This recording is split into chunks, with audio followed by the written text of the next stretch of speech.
Wat die laatste concert was het had?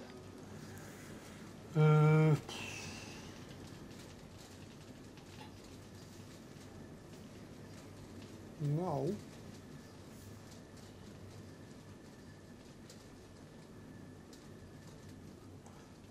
Dat zo vrees ik wel eens een keer het Lauswold concert geweest hebben van vorig jaar. Oh ja. Maar dat is totaal oren. Een andere koffie. Dat was een moedje. Nou, moedjes. Daar. Ik vind dat ik daar wel moet wezen, ja. Ja. Maar dus is het toch op Lauswold is toch ik altijd de heren 17 heet dat? Die komen op Lauswold ik bij me gehoord toch net. Lauswold is het toch maar niks. Ja. Dat is best kind aan huis op Lauswold. Hoe vaak komen die bij me hoor? Nou, in een zekere of is zelfs dat geheim? Nou, geheim is het. Het jouwt een lading wat ik voor me dekt, maar het is net iets waar je echt soorten communiceren met, vind ik. Nee. Maar je komt er vaak. In Lauswold vaak? Nou, maar die club, kom je hem vaak bij elkaar? Nou, dan jouwt ook iedereen er een lading hoor. Ik denk dat ik daar maar net een antwoord op jou. Niks geheimzinnigs, maar net een onderwerp wat bedoeld is om via de media te delen met derden. Nee, oké. Had het nut, dat soort clubs? En wel los van als dat leuk vindt of wat er al in zit en wat je besluit. Maar is het leuk vind ik er sowieso geen net een taak. Maar is het zinvol voor u als maatschappij dat zo'n clubmeisje bij elkaar komt? Nee, maar in de algemene zin vind ik het nuttig als personen die hier en daar wat invloed hebben, van tijd tot tijd elkaar opzieken.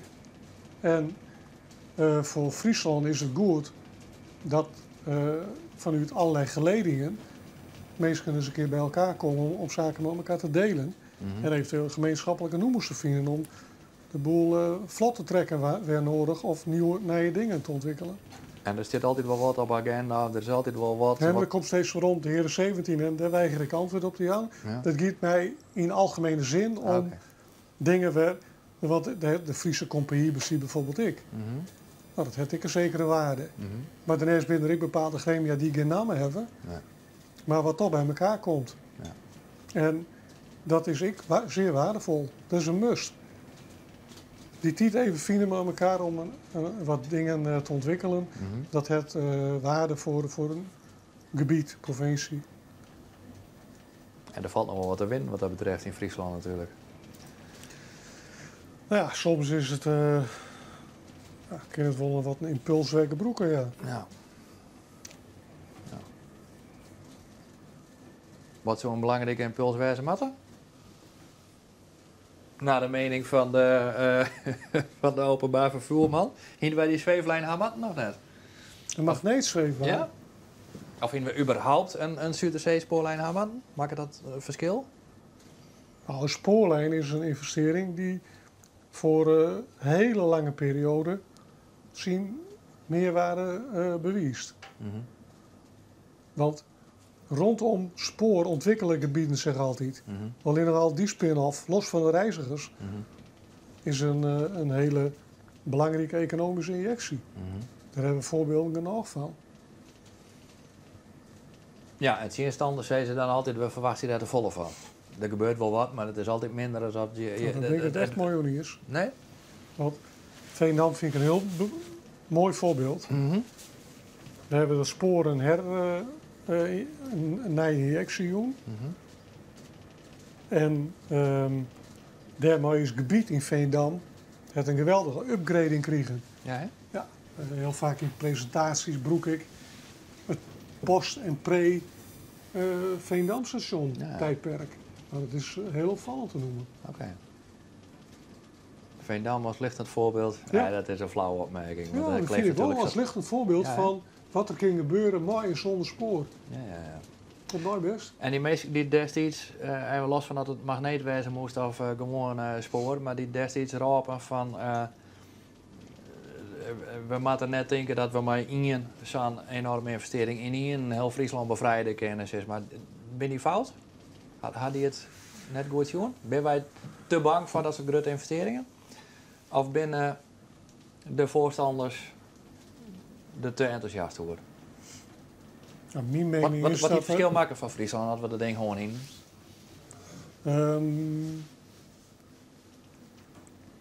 Een grandioze ontsluiting met de Randstad. Toch het economisch hart van dit land. Ja. We hebben langs dat traject zich talloze mogelijkheden voordoen. Die zich op dit moment net voordoen van die infrastructuur, leent zich daar net voor. Ik vind het echt een gemiste kans. Ja? Magneetzweefbaan, dat vind ik dan weer een volgende. Dat is een technologie die hier en daar wel voorkomt, maar waarbij grotere afstanden overbrugd worden dan dit traject. Dan is een normaal spoor net zo, krijg zo goed. Ik vind gewoon Wat de tijdwinst ten opzichte van een normaal spoor, die is viersteliets. Ja. Dat rechtvaardigt net zo'n mega extra investering in mijn optiek.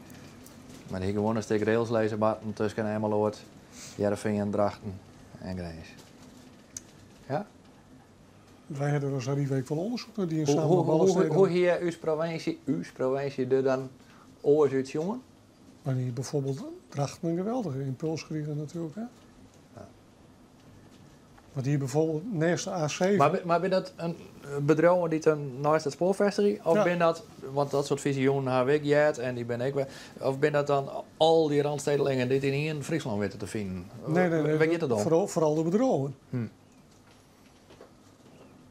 Die dan een extra motivatie hebben om zich daar te vestigen. Ja. En ja, het reizigerspotentieel is er ik natuurlijk. Want de snelheid, die trein wint het van de auto. Ja. Vanwege alle files. Ja. Ja. En je mag als Adi waar eronder zit naar die en zei dat. Ja, maar ballensnee dan? Om dat ding om te lezen of om op te exporteren mocht hij komen? Dat die beide. Ja.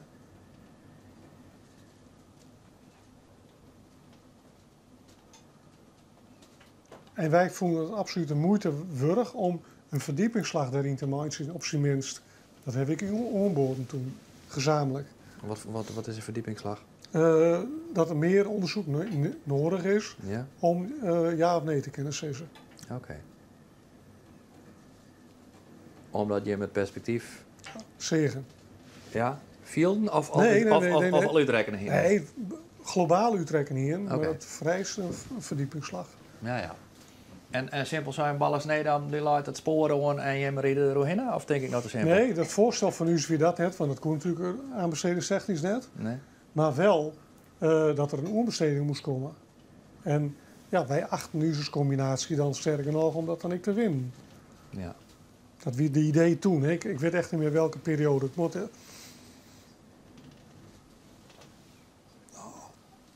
2006 geweest hebben, denk ik. We kennen dat waarom rekening.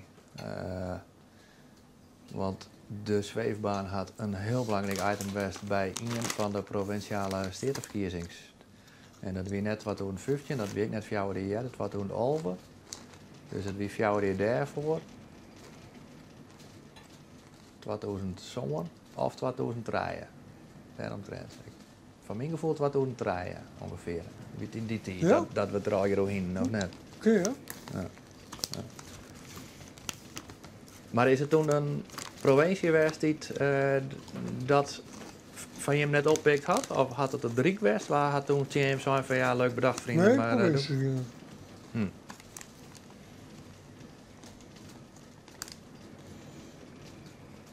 Wat me ervan bijstiet, maar het is alweer zo lang niet, is dat ik net echt voldoende support van uw Drachten kreeg. Hè? Wat eigenlijk de belangrijkste driver moest zijn. die won toch het liefst altijd, of net? Maar die won hun nekken net vooruit steken. Maar net voldoende power. Van mij die Bert Middleton of Bert van Meester daar. Ja.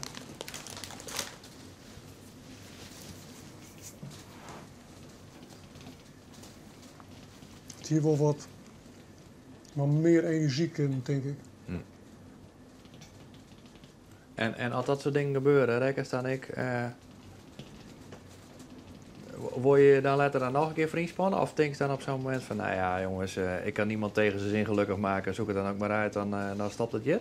Ligt dat ik wel lekker makkelijk van die oude gliedje? Ja, want je krijgt natuurlijk net altijd die zin. Nee. En dat heeft er het lessen. En ik ken het moeilijker van mijn oude glieden leren als ik het gevoel heb dat we er alles om dieren hebben. Maar dat doe je net zo. We alles inzetten om dat voor elkaar te boksen. Maar als je het zo graag wil, dan kan je een periode later zeggen van we proberen het nog een keer, of net? Of is er, of moet er dan ergens iets gebeuren, toch een extern iets, dat zoks weer omzwengelen wordt? Ja, maar dat weer onderdeel van het totale pakket, hè? Die 2,1 miljard. Ja, maar er is toen nooit voor de eeuwigheid zijn, er moet nooit een Zuiderzee-lijn komen. Nee, dus maar je zou dat nou weer oppakken kennen. Ja, maar die middelen waren toen beschikbaar uit die 2,1 miljard. Ja. Maar dat is er nou net meer natuurlijk. Nee. En dat soort bedragen, want hier staat u over zo'n 800 miljoen. Ja. Dat is nou net, dat lijkt niet meer op het plank. Nee. Dus eigenlijk weer datzelfde verhaal van die 19e-eeuwse technologie. Het gaat om het spul maar eerst lezen. Daar gaat het om. En dat is de bottleneck van vernijing. Zeker voor spoor is wel zo dat is die sprong dus durven nemen. Ja. En er gaat een langere periode doorheen. Maar kan alleen een overheid zeggen, of omdat het net rendabel is om het om te lezen, is het alleen nog maar een oerheid om te zeggen van we lezen sporen om? Wij financieren dat spoor? Dat is nee, we commercieel. bedrouwen, wij ballen sneden maar naar Rive. Je oerboden om daar een stukje eigen yield in om te brengen. Ja, nou dat er honderden miljoenen van het Ja. dik. En zonder die honderden miljoenen kun je ook iets nooit commercieel Nee. uit. Nee, dat kan niet. Dan krijg je het tafereel, zijn ze in Hongkong. Dat kan wel. Ik weet net wat het Nou, afval van er is Hongkong binnen. bijvoorbeeld een metro online, Ja, maar volledig privaat geld. ja. Maar En waarom kan het er wel aan buurt net? daar heeft de meisje maar ja, diegenen die er de yield instoppen, die willen er wat voor om hebben.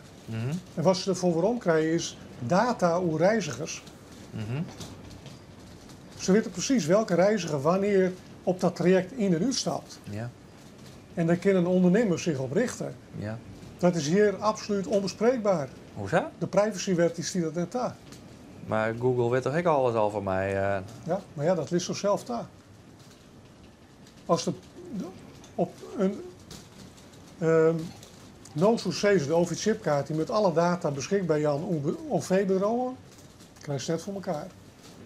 Ja, Omgekeerd, jouw stond Google ja. impliciet goedkeuring. Maar wij moeten dat als OV-bedrijf vregen. Maar die toestemming krijg je nooit. Bovendien de kermis voor de voorlezing in. Dus ja, we zitten in een wat andere wereld dan in Hongkong. En welke wereld hebben we er? Wat ik liever heb. Ja. Nou, ik vind dat we trotslagen binnen, maar de bescherming van privacy. Dat is namelijk een illusie. Want we horen zelf compleet voor de gek. Omdat omgekeerd, wat ze zelf ook al zei. Vanuit Google, juist je hele leven al compleet bleert. Zij weten precies waar ze op Google staan, welke info daar van belang vindt. Dat zit iedereen weer om. Ik ben helemaal gek van alle info of reclameuitingen rechts in mijn beeldscherm. Van wat ik onzin vind, maar wat ik meteen kan traceren vanwege eerdere verzoeken. Ja. Maar vervolgens horen we zelf toch voor de gek dat op bepaalde onderdelen maar helemaal niks. Ja, dat maakt het ondernemers wel beducht om omgekeerd er yield in te investeren. Dus we moeten eigenlijk maar gewoon accepteren dat die ontwikkeling er is en daarin mooi gaan, want het blokkeren van die ontwikkeling zit vernijing in de gang. Nou, omgekeerd wel of omgekeerd consequent wezen. Ja. Maar net half-half. Enerzijds begint het trouwens aardig met de tochten. Ja, maar het begint ik te waaien. Ja? Als maar stemmen zitten niet. Ja. Dan zie ik dat denk ik minder, omdat de wind vooral daar waar komt. Maar zo'n ontwikkeling, daar hoeven we net bang voor te worden, zo is het al. Van, Dat die gegevens al geregistreerd worden, trofkocht worden. het gebeurt toch al.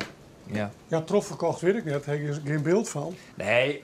Maar heb je net de illusie dat zij net precies weten? Maar het gebeurt toch al. Dus we kunnen wel een stapje verder. Nou ja, En bij Ik vind euthanasie zoals het gebeurt toch al. Maar we maar net een stapje verder. Dus we moeten weer waarom. Dan eerst waarom naar hoe het ervoor weer. En je zegt van we kunnen wel verder naar omdat het toch al is. dat bedoelt met de privacy. Ja, Ja. maar dat vind ik een heel oud ding. Mhm. Daar is verder geen iets essentieels mooi in het geding. Nee? Nee, Nee? nee. Als mijn iPhone mijn stappen telt en dat doet er. Dan kun je het heel makkelijk zeggen van oké, en al mijn gegevens. Jouwt hij trouwens mijn zorgverzekeraar en vervolgens bepaalt hij dan straks op basis van die gegevens of ik wil of net mijn open hartoperatie gaan maken of net, of zelf betaling moet of net. Dan vind ik dat er nogal wat in het geding is. Maar Ja, dat is maar- en ik extremiseer nou misschien een beetje, maar wel op basis van hetzelfde principe. Toch? Ja, maar ik vind persoonlijk dat twee grootheden met elkaar vergelijkt, die onvergelijkbaar met elkaar binnen. Ja? Ja,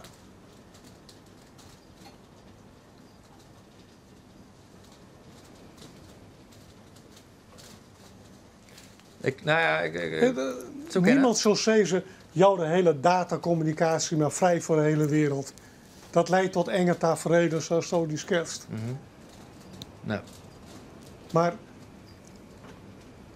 de extreme manier waarop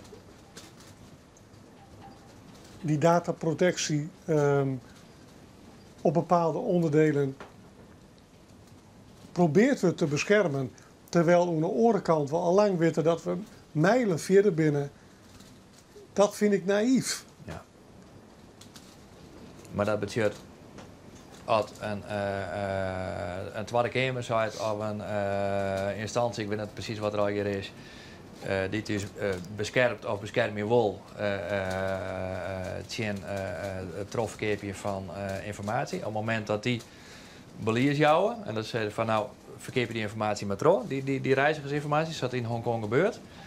Op dat moment zullen we een Zuiderzeelijn krijgen kennen. In theorie.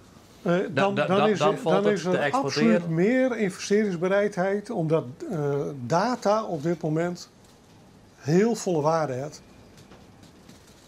Van uw data-analyse kun je als bedrijf ongelooflijk Ja. veelzijdig beleid ontwikkelen.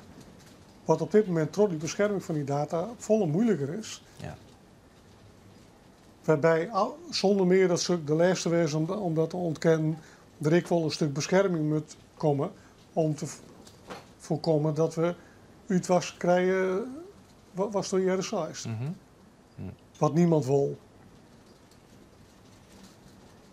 Maar ergens is een grijs gebied. Ja. En ik geloof als het gaat om dat grijze gebied zoals ik dat in Hongkong, mij dat in Hongkong voorspiegeld is, Ja.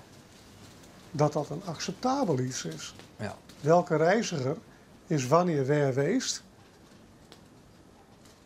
Ja.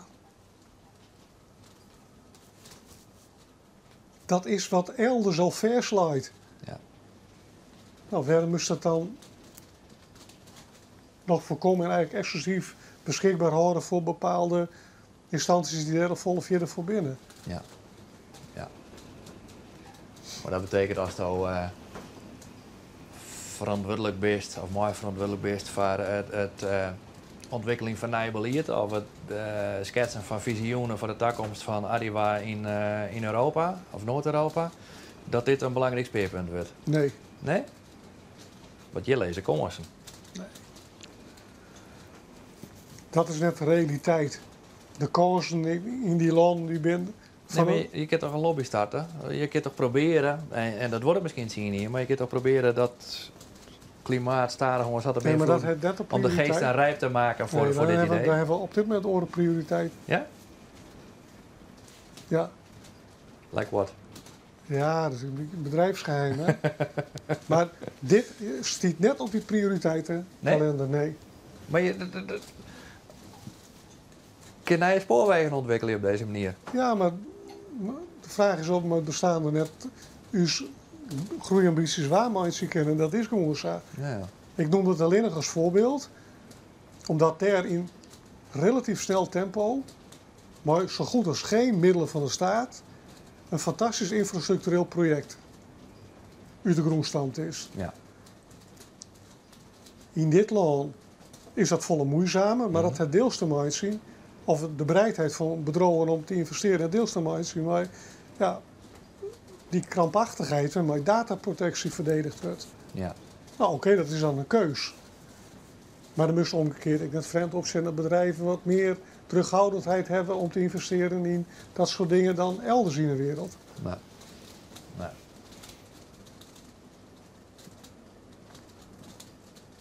De Zuiderzeelijn die komt er nooit. Nou, ik kan net helemaal bijhouden wat er op dit moment de bestedingen van het 2,1 miljard wees binnen. Maar Net iets ik geloof net dat er nog dat deel voor beschikbaar is. Nee. Dat kan ik me net voorstellen. Nee. Nee. Wat we oorspronkelijk wisten wie, hè? Ja, maar dat is toch... God, maar moet ik even heel diep graven. Maar het oorzitten van de magneetzweefbaan is het toch 300 miljoen of zo beschikbaar stelt als ontwikkelingsgelden. Of dit dan op andere manieren inzet worden komen. Nee, 2,1 miljard. Wie 2,1 miljard? Ja. Dat wie die 2,1 miljard? Oké. Ja. En van volgens mij is zo'n 4 tot 700 miljoen allokeerd weer voor die spoorlijn. Ik dacht dat die eruit halen weer. Dat hele spoorlijn-idee. Nee, voor de spoorlijn, voor de normale Noords... hoe heet die lijn? De Groningen Amsterdam. Oké. En dat is een gemis. En wat we meer doen in Friesland om eens een beetje te ontwikkelen?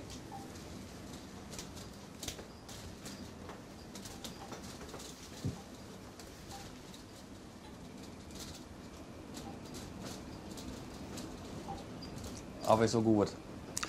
Nou, ik denk dat de lobby nog wel wat effectiever kan. De lobby van Friesen in Den Haag? Ja. Doen we dat nou goed?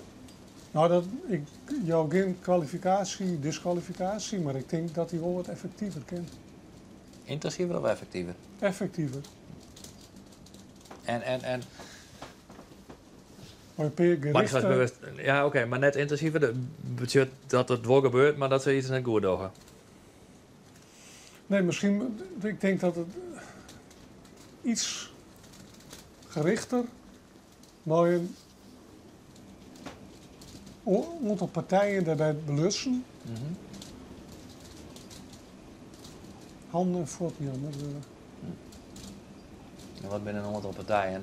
Bedrogen, grote bedrogen. Ja. Hier hun eigen lobbynetwerkje weer hebben. Ja. Ik probeer me dat even concreet voor te stellen. Hoe pak je zoiets zo aan? Waar moet dan een initiatief nemen?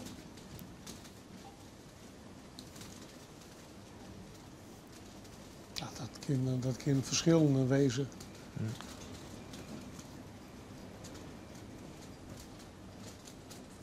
Dat kan bedrogen zelf wezen natuurlijk samen met die overheid. Vanuit de overheid zelf.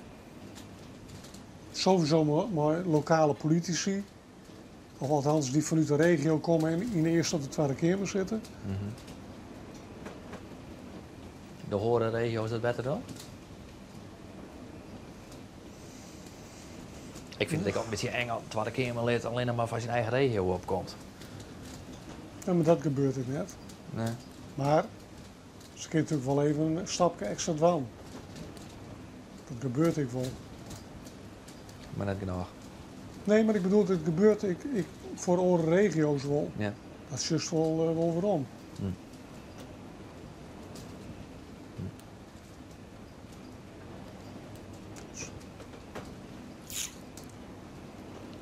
Harder eraan trekken. Iets slimmer soms, wat slimmer. Ja, hè?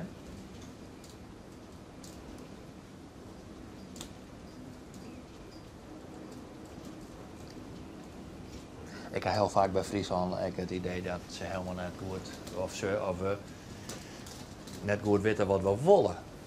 Ja, maar dat is ook een onderdeel van nou iets concreet komen, Ja. bedoel ik. Dat hebben we helemaal net. Dat Ja. ken ik net steeds. Dat hebben we helemaal net. Maar hoe concreter, hoe beter het werkt. En dat is ook wel lastig, dat realiseer ik me wel.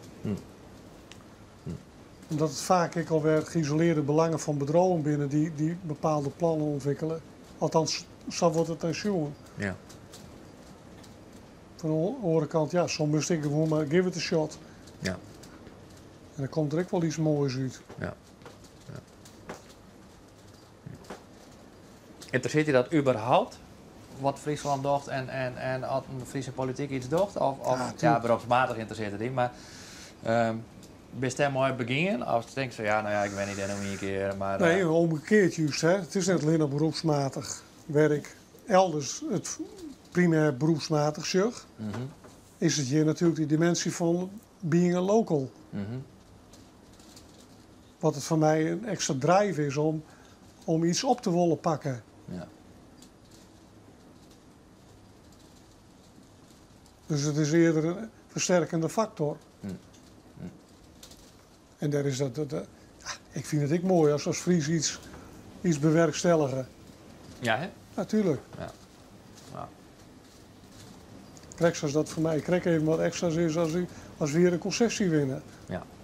Ja. Nou, niks mensen is mij ook vreemd natuurlijk. Wat voor muziek gaan we nou even draaien, Onne? Wat hebben we nou mist op die lijstje? Bas zei van ja, maar een goede nacht is niet compleet zonder dat. Nou, je hebt muziek net bij. Als nachtrust. Nee.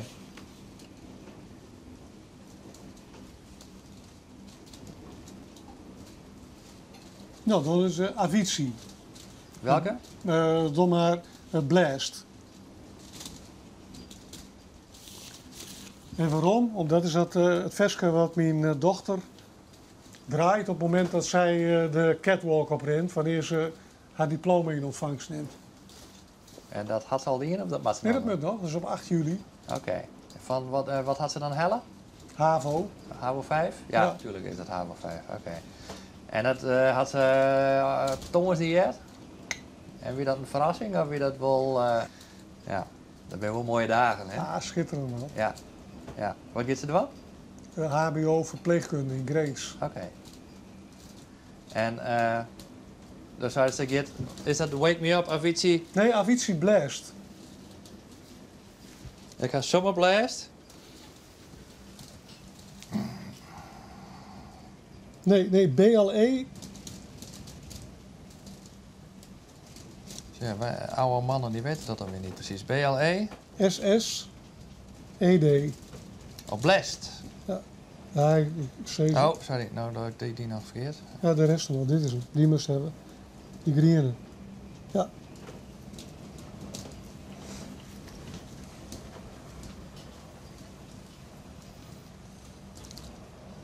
Nou, die heb ik net. Oh. Sign up, raise a light, I hear the birds sing. It's a sign he's giving me. Everything will be okay. En waarom rent ze met dit nummer de catwalk op? Is dat haar keus of is dat... Ja, dat is maar haar broer is zo. Ja? Maar dat En mag iedereen natuurlijk mooi een paniek. eigen nummer de catwalk op? Oh, dat is wel stoer. A little stressed out. Every now and En then. vanaf een bepaald moment. Ja? Nou, dan weet je wat ze doen. Blessed in the morning, blessed in the evening. And again I realize the reason why I sing. Ja. Ja. Ja. Die kennen we allemaal. Ja. Dit is wel heel fijn. En hoe stond je dan langs de catwalk? Nou, ik steen net en ik zit. Ja? Weet ik wel net. Maar wel emotioneel. Ja, hè? En deze muziek jouwt dat wel een Ja. extra invulling. Ja. Ja. Want ik weet nou al hoe zij er rint. Ja. Ik ken het natuurlijk u tekenen. Ja. Ja. Dat is kreks als ik. Ja, dat was voor u. Nee? Ook niet zo groot willen zijn, een beetje onopvallend willen zijn? Ja? Ja? En net vanwege de lengte, want ze is van mij maar 1,63. Ja? Ja? Maar ik altijd ietsje bescheiden. Ja, hè? Ja. Ik krijg er ben En vind je dat mooi of is dat jammer Ja, dat ze net zo. wat... Ja? Ja. Dan krijg je echt inpeper. Bescheiden, Ja? wagen om te zweven. Ja, Ja. dit schreef ik het toch een goed wijzen om lekker wat te drinken of een keer... Je moet je toch een keer vergalopperen. Ja, maar Toch?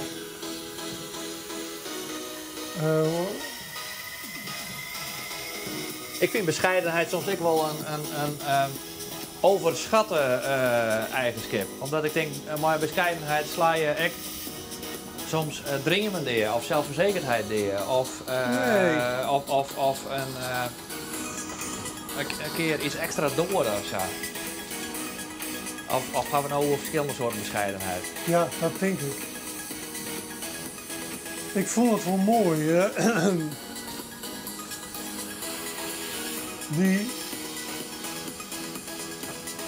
Mijn dochter die werkt nou in een ijskoolwinkel. Ja? En dan vragen ze, waar woon je? Nou, ze zei het, ik woon daar in Sneek, Zuid. Ja. Nou, dat is een grutterin. Als zij zei, ik woon in het Brekkenplan. Dan weet iedereen, dat is een rijkeluismeisje. Ja. En ja, we proberen ze mooi te gaan. Wees nou bescheiden. Het is papa allemaal maar overkomen met een flinke dosis geluk. Dat geldt voor jullie ook. Zorg er nou voor dat je niet naast je schoenen gaat lopen, want er is totaal geen reden of aanleiding voor. Dat krijgen ze heel erg inpeperd. Ja. Omgekeerd proberen respect te krijgen voor iedereen. Bijvoorbeeld het stukje, dat vind ik wel mooi, dat ze dat op het voetbalveld van dat ze waarderen dat die jongens altijd de treinknechten, de kantinemedewerkers bedanken voor ze het veld verlitten. Dat hebben die vrouw en ik toch geprobeerd erin te peperen. Die jongens moeten zich realiseren dat zij mooi voetballen dankzij die Ja. mensen. Ja. Want zonder die mensen voetballen zij niet. Nee. Zij zorgen net voor die rechte lijn of die koffie en het biertje na de wedstrijd. En terwijl dat, als zij dan dat uit op die manier, dan ben ik er wel heel content mee. Ja. Want dat betekent dat ze heel goed inschatten dat En uiten ze dat dat je dan op een bij gegeven elkaar moet het doen. En uiten ze dat op een gegeven moment omdat ze het meer of uiten ze dat omdat ze zat doordrenkt binnen van het sociaal-wenselijke gedrag? Nee, dat is omgekeerd. Ze Ja? hebben, terwijl dat we te goed probeert in hebben te peperen, Ja? hebben ze zich gerealiseerd dat dat echt het geval is. Ja. Want mensen prikken toch acteurs in. Ja. Dit is echt authentisch, Ja. echt authentiek. Oké. En dat vind ik wel mooi. Ja. Als de conciërge van de RSG mij een app gestuurd en feliciteert.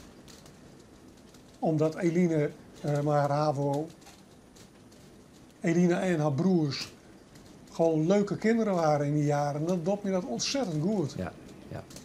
Dat betekent, dan heb je dus getoond dat je respect hebt voor de conciërge. Misschien is dat Of stuurt hij mij net een app, zij mij net een appje.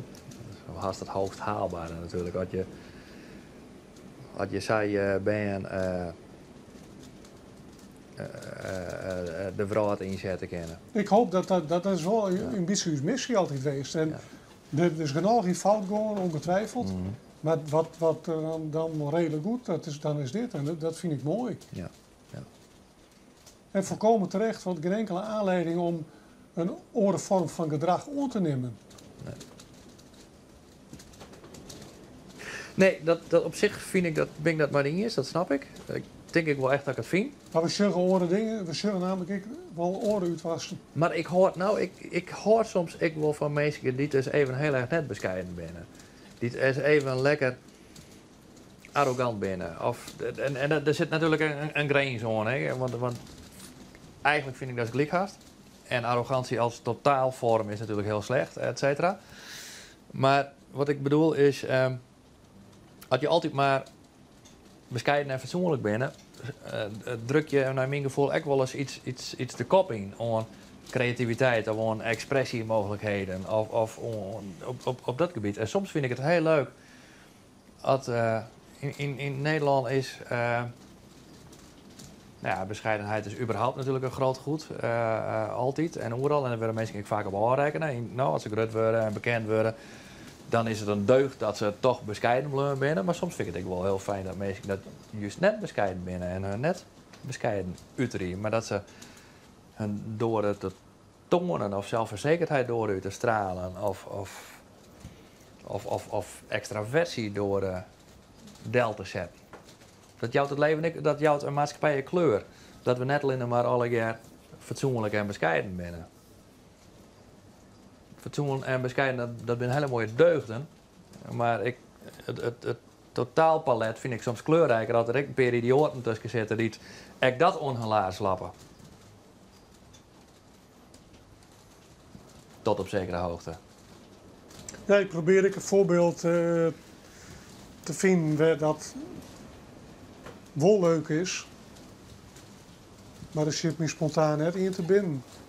Nou, even los van de hele politieke partij Denk, wordt Sylvana Simons van een groot pad aanrekenen, terug mensen, op het feit dat ze elke keer bij de Wilderij door een oude broek op had en zich vrij extravert uit het daar terug onbescheiden is.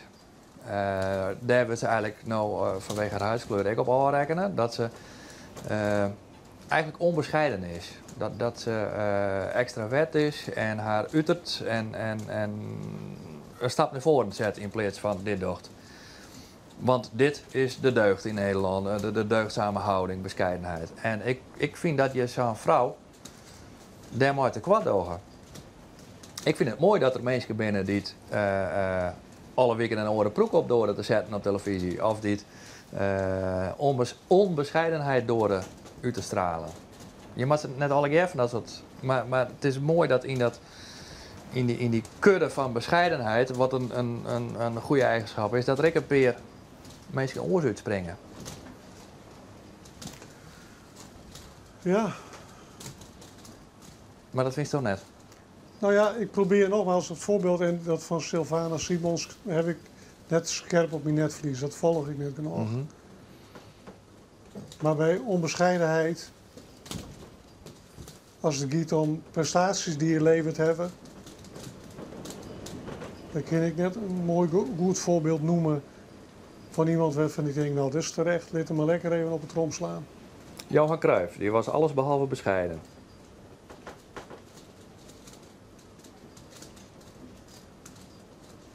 Nee, Johan Cruijff die een eigenzinnige opstelling. En die visies die afweken van wat iedereen voelt. Maar roepte hij over zichzelf dat hij de beste wie en dat hij op grond daarvan het recht hier om een mening te verkondigen of iets dergelijks? Volgens mij gaat er nog een stap verder en zei dat het niet expliciet, maar gaat er daar al vanuit. En verkondigde vervolgens zijn mening.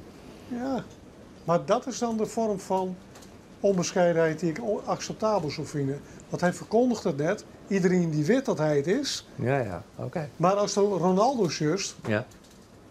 Dat vind ik een mooi voorbeeld. Vertel, wat die is dus ervan? ik afgrijzelijk Echt weer? de hele wereld gunt dat hij die bal in de peel ramt. Dat heeft meneer door zichzelf al roepen. Ik vind hem fantastisch. Ik vind het prachtig dat er... Eigenlijk is dit nou een beter voorbeeld als Sylvana Simons. Ik vind het fantastisch dat er zo'n voetballer als Ronaldo is. Die het schaamteloos, narcistisch, zichzelf tentoonstelt. En ik alle keer fratsen betekent waarvan er eigenlijk witte ken dat de hele wereld daarop kotst. Want hij wordt toch heel veel mensen uitkotst. Ik vind dat juist fantastisch dat er mensen binnen die dat doen. Dat is toch heerlijk dat je dat soort kleurrijke figuren. Messi is minstens een geniale voetballer, maar oerzaai als persoon. Dan is het toch prachtig dat er ik zo'n Ronaldo tussen zit. Geniet daar net van? Afgrijzelijk. Echt weer? Ik laat je met trein Ik heb het net zo, maar ik heb begrepen dat in een filmpje Ja, maar als je zo'n ziet en die auto's. en auto's en zo, Far beyond, dat is klopt. Dus dat is... het is gewoon ziekelijk. De hele wereld. Ja, maar het Die- gaat mij even net om wat hij... het gaat mij erom dat ik het prettig vind dat er wel mensen zijn nou en dan dit soort dingen doen. En los van dat hij daarmee een goed persoon is. Want klopt, ik had het filmpje gezien, maar dat jonkje dat is inderdaad, dat doogt van je kanten. Maar ik vind het wel leuk om op al die voetbalvelden om in zo'n Ronaldo te hebben. Die er zo zit en die na de pauze met een oorkapsel het veel te brint als voor de pauze. Dat is toch geweldig. Dat is toch een toevoeging aan het spectrum, aan het palet. Dat is het totaal net zo goed. Ik vind... Dat voorbeeld van die auto's, dat heb ik gezegd. En dat past helemaal in het beeld. Ja. En het afgrijzen wat ik van zo'n gast heb. Iemand die zich onderscheidt trots zo'n nou dan rebels gedrag. Dat vind ik wel geweldig. Ja. Maar dat kan op een hele andere manier uiten worden. Dan op zo'n extreme manier. Waar de hele wereld die zich te pletten moet werken om überhaupt maar een bal van zo'n auto te kunnen betalen. Mhm. Die dit soort exhibitionistisch gedrag zich in moet laten komen. En toch de volgende dag weer voor zijn fan met steen te juichen. Dat hij dat kennelijk verwacht. En dat hij als je uitvloot moet, ziet hij eruit te zien. Nou, dan ben je van met het goed snik. Nee, hè? Dan snap je net hoe de wereld in elkaar zit. Nee, Dan misschien... snap je net waar je het van nodig hebt. Hè? Wie Nee. je nodig hebben om überhaupt te kunnen steren. Want wie zorgt ervoor dat hij dat soort onwaarschijnlijke inkomsten heeft? Zijn gouden benen. Mhm. Maar vooral degene die in de wereld die domme shirts met zijn naam erop willen kepen. Mhm. Die hij dus eigenlijk minacht. Door zich op die manier op te stellen. Ja, maar hij jouwt er toch ik een soort? Nou, dat ziet ik in verhouding. Nee. Nee. Sowieso is die voetbalwereld op dat gebied verslagen, krankzinnig. Mhm. En ooit hoop ik dat er wel het schip een keert, maar dat ligt het er net op. En Chimpel, wie Fapper de Haan, net alleen hoe hij zelf wie als trainer. Maar ik weet net dat het in zijn laatste periode als weer, maar is hij er volgens mij onbekend in zijn eerdere langdurige periode bij Heerenveen. Mochten voetballers bijvoorbeeld net hier in de stukje hebben, die moesten een kwart hier hebben. Ik weet net dat dat een beetje overtrokken een broodje aap worden is, of dat dat daadwerkelijk echt zwart-wit zou weer, maar dat wie een beetje het idee. Eigenlijk maar hetzelfde idee als wat het zo is van een voetballer die moet hem, nou in elk geval altijd bewust wijzen dat hij het doet voor die mensen en voor hemzelf hier kennen, maar die mensen, dus die moet geen rare strapatsen uithalen. Die moet net maar lang hier of mijn andere dingen beginnen, tattoos hier een hekel en zo. En ik snap dat als deugd, snap ik dat wel. Maar uiteindelijk vind ik het dan in de uitwerking, vind ik het oerzaai. Ik vind dus Ronaldo als deugdzame burger net zozeer goed te praten. Maar ik vind Ronaldo wel een verrijking van de maatschappij. In dit geval dan even de voetbalmaatschappij.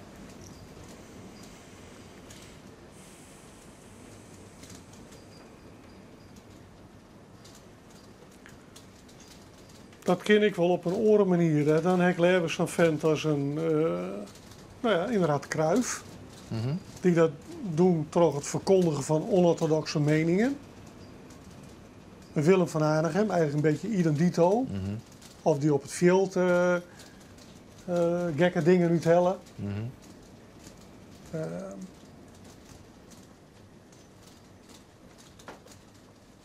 In zekere zin ik wel een Jos Best. Mhm. Die ondanks zijn onwaarschijnlijke talent toch...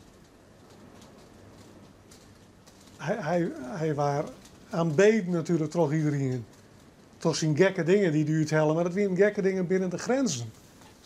van wat iedereen accepteert van een ster. Maar dit Ja? soort krankzinnig gedrag. Zo'n jongen Maar misschien had Ronaldo wel een sterker karakter als George Best. Ik weet het net. Ik zit ook maar wat te fantaseren nou. Maar ik wil George Best, daar ging natuurlijk ook een heel soort mis mee. Toch onbescheidenheid. Maar om maar te zeggen van, je hoeft net altijd een grijze muis te wezen. Maar er zit een zekere ruimte tussen totaal krankzinnig gedrag. Waarbij ik bijvoorbeeld inderdaad, ik vind, als je nog zo'n orde moet laten zien dat je de kapper in de rust in de kleedbox aan hebt, dan ben je bijvoorbeeld een goed snik. Wat is dat grappig. Dat Degene die er op echt ergernis bij zit. En Nou, maar ergernis is bij mij nee, zit er dat is net zo. Nee? Het woord ergernis, het is gewoon, ik vind het lachwekkend. ik, maar daarom dus Ik vind het leuk. een sneu figuur. Maar ik vind het lachwekkend en dus leuk. Ik vind sneu. Ja? Ja. Ja. Een sneu figuur, daar toch. Is dat heel slim voor als die dochter dat soort strapatsen gewoon hier? Of die zoon? Dat is echt, daar is een heel soort moeite mee gewoon. Ja. Ja, hè? En had er nooit een van de treien bent, hè? Ben. Een van de treien west die het zei van, of zijn had of toond had van hij mem. Mooi die opvoeding van hem en ik zal al die normen en waarden goed opslaan. Maar ik ga even zin om te provoceren. Dat zal ongetwijfeld gebeurd wezen. Dat kind het trouwens hebben een eigen wil, gelukkig. Ja, oké, maar ik wil net alleen provoceren om dat moment. Maar nou ja, ik gooi die bescheidenheid even aan kant en ik doe dingen bewust. Zat hij er met net wollen? Als dat rebelse zit er natuurlijk ook wel in. Dat zullen ze ongetwijfeld in hebben een keer. Maar dan is dat Maar net op een manier die Thijs eerder in had. net dat het niet bijbleun is in ieder geval. Nee. Nee. En als er iets meer echt zeer dan bloot het niet wel bij. Ja. Ja. Dus er zal ongetwijfeld iets geweest hebben een keer wat van we zeiden, nou joh, je vliegt hier uit de bocht. Maar in ieder geval niet net consequent. Nee. Nee. Wat heeft compleet strijden maar je zeg maar. Nooit een enorme generatieconflict gewoon. Een langdurig generatieconflict. Heel Als het zelf ik net gewoon bij hem hard hem heb. Dat is in de hele puberteit zien hun in opstand Westhast en dat soort dingen. Dat komt in je familie net voor. De hele familie is grut. Nou maar- ja, in Do Mardien hard hem en Do Mardien ben. Nee, Nee? dat is net voorkomen. Natuurlijk hebben ze wel een normale ouder-kindconflict. Maar net... Geen langdurig nee, generatieconflict. zeker net. Nee, hè? Eigenlijk helemaal net mooi maken. Nee. En dat is net iets waar ik mezelf voor op de borst sla. Dat is een constatering. Wat volgens mij een groot aantal toevallige factoren ik in zich heeft. Want dat ken ik. Maar evensvol koos en recht totaal oorzuur pakken. Ja. Dat heeft net zelf in de hand. Dat loopt net. Nee. Ik kan zelf een steentje aan bijdragen. Maar dat heeft net volledig onder controle. Dat is een verkeerde weerspiegeling Ja. van zaken.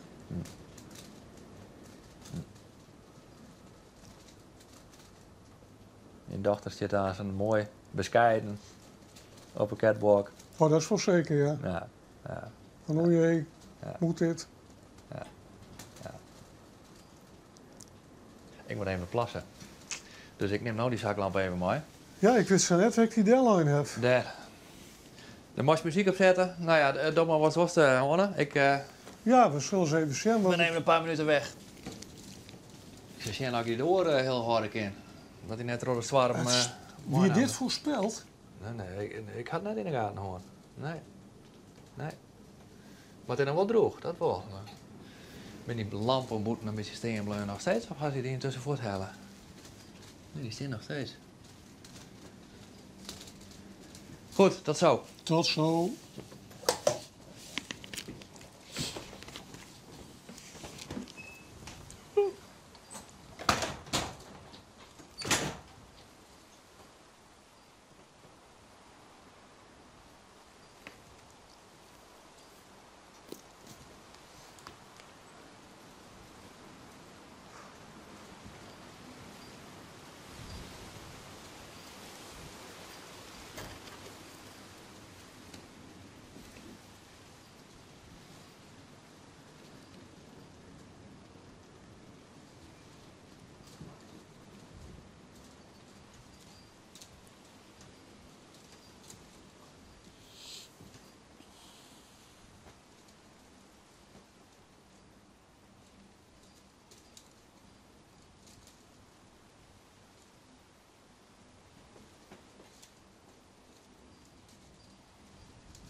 Dat werkt echt op uw bladen. Ja, hè? Ja.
Deze door wordt hier, hè? Als die dat dorst. hier kreeg ik al. Nou, het diepste van de nacht hebben we al wat horen, hè? Volgens mij, als Het begint er weer wat lochten te worden. worden. Dat het daar wel wat opjacht. Ja. En toen het nog vet weer, zie ik mooi even de tijd om nog wat appjes te screenen. Ja, dat is best aan het werk geweest. Nou, weer meer tips van kijkers. Ja? Hebben we kijkers? Die vrouw of die communicatie? Nou, de communicatiedame die heeft inmiddels het opjoen, die lijkt nou te sliepen. Maar Die die vrouw zit ook- waarschijnlijk ik, maar ik sla haar advies wel even in de wien. En wat zei zij? Was dat dan niet hier? Die wat? vrouw zei, hou eens op met je haar. En het eerste Nou. was er nou dorst? En wat ik nou doe, is toch proberen dat we enigszins te fatsoeneren. Want, Maar wat is dat? Er is er helemaal niks mis met dat hier. nee, maar ophouden om dat de hele tijd in die spiegel weer te Ah, ja? proberen te fatsoeneren. Oké. Maar dat advies van haar sla ik even live in de wind. Maar wie is er verder een beetje tevreden dan net? Of had ze dat er net bij zijn? Nou, ze bewaart de complimenten. Voor later. Het is waarschijnlijk nog te vroeg om Ja, hè? complimenten, Jan, maar knip, knip. Want er zijn meer mensen die zeggen. Ja? En ik gewoon net professioneel. Hm. Maar Als die vrij om te Knip, kennen of gaan knip. die uit zichzelf dat? nee, nou, nee, wat hier, ze hebben, er is nogal wat voor adverteerd, hè? Ja. Dus dat wie net nodig om datzelfde meeste wekken te maken. Nee, die enige die ik wel even van tevoren informeert hier, is natuurlijk Mariette. Ja. En daar stem ik vragen of überhaupt Ja. een foto van Anno en Ja. Esther mocht worden gepubliceerd. Ja. En dat En zij shot ik nou de hele nacht of is het net? ze heeft wel schoon, maar ik denk dat ze nou sliept. Ja.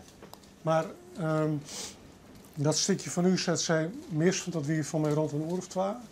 Ja, weet ik niet precies. Ik denk het. Nou, ik hier toevallig even schoon. Ja, ja. Eventueel letter even dat Ja, ik ja. in de zeggen. Maar zij, tot nota binnen de reacties wel heel positief. Oh ja?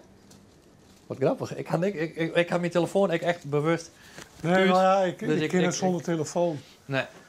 Ik had Maar mijn heel net bewust zozeer uitzet. positief om mezelf, maar meer de hele entourage. Ja, hè? Ja. En ja, Dus wij maken daar net zo vol van mooi, omdat we hier binnen zitten en omdat we zo die winststeeds hebben. Maar als je boeten op zo'n ding stiert en dus je die studio's zijn in het donker stingen, dat is echt inderdaad wel een heel mooi plaatsje. ja, inderdaad. dat bedoel ik net zozeer. Nee. Het is meer de scene waar het interview aannemen wordt en de Ja, hè? relaxte wijze waarop dat Oké. plak vindt.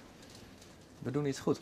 Nou, wij net, dat is al meer dan ik. Nou ja, ik ben meer nee, dat denk ik. Ja. slachtoffer. Want nou, Nee, dat. ik bedoel, nee, dat is het juiste woord. Ik ben meer. Doe is de regisseur. bist bereid om een soort dingen te vertellen. En doe bist ook bereid om mijn gedram soms over hoe zit dat nou precies met die integriteit en die bescheidenheid en dat soort dingen, om dat ik te accepteren. Nou, dan kies ik heel snel merken later van Bart, daar heb ik helemaal geen zin in dat gelul. Houd toch op, maar dat doe je net. En daardoor ontstaat er iets van een gesprek natuurlijk. Ja. Dus dat is zonder meer minstens een bot invertierenste. Dus wat ik nog echt een heel belangrijk ding vind. Ja? En daar ben ik op heel verschillende manieren mee geconfronteerd geweest. Hm. Dat is de Tweede Wereldoorlog. Ja. Eerst als jonkje die verhaal had voor zijn master natuurlijk. Vervolgens mijn ouders die dat meemaken hebben. En daar op de typisch voor die periode manier mee omgaan, verzwijgen. Ja. Het is, je praat er net over ellende. Ik Als ik die vraag, hoe gaat het? Goed. Hoe oud ben je op het moment tijdens de Tweede Wereldoorlog? Mijn huid is van zo'n 20, dus die weer 18. Ja. En mijn mem is van 33, dus die weer 12 Zij toen ben- het eindigde. Dus hebben we het wel degelijk misschien wel Kon ze elkaar bewust al toe? maken. En mijn huid is zelfs potentieel natuurlijk oproeper. Ja, voor de dienst, Ja. of hoe heet het, de arbeidseinsatz. arbeidseinsatz. Ja. Maar van uw hoe kwam weinig, want je praatte net over die tijd, alles is wat verleden is, stop je voort, hè? Vervolgens krijgt dat er boeken schreeuwen worden. Ja. En ik word ouder. En meer neemt de verbijstering daar hoe wat zich überhaupt in die periode afspelen heeft. En dat heeft bij mij een voorlopig hoogte, CQ dieptepunt bereikt. Toen in mijn tijd van Ballen-Sneedam zit ik heel vol in Duitsland, Ja. in Berlijn. Waar je daar een grut werkt. De Dan gaan we door begin jaren 90. midden jaren 90 tot, Ja. tot ruim 2000. Dus Berlijn is die in de stijgers, Ja. vol met kraan, want er was bouwd. Ja, en daar wie een wijdes onderdeel van Ja. was Ballen-Sneedam. Ja. En ja, we vliegen erin, maar we gunnen nu zelf eigenlijk nooit de tijd om ik eens te verdiepen wat het zich daar afspelen. Mhm. En toen zei mijn toenmalige CEO, ik was zelf CEO, Mhm. 12 dagen voor het kerstreces, dat we altijd 3 weken in de bouw. Hè. Ja. Nu stoppen we even Ja. en nu gaan we 1 keer even een dag besteden aan wat zich hier allemaal afgespeeld heeft. Ja. En onderdeel van die trip is een bezoekje aan Sachsenhausen. Ja.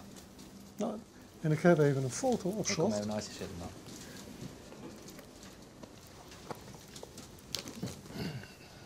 Ik doe wel even aan, dan kan de camera weer die code net leggen.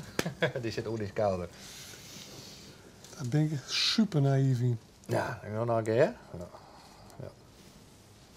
Nee, we zijn live, we kunnen dat ook net knippen. Dus. De rest er.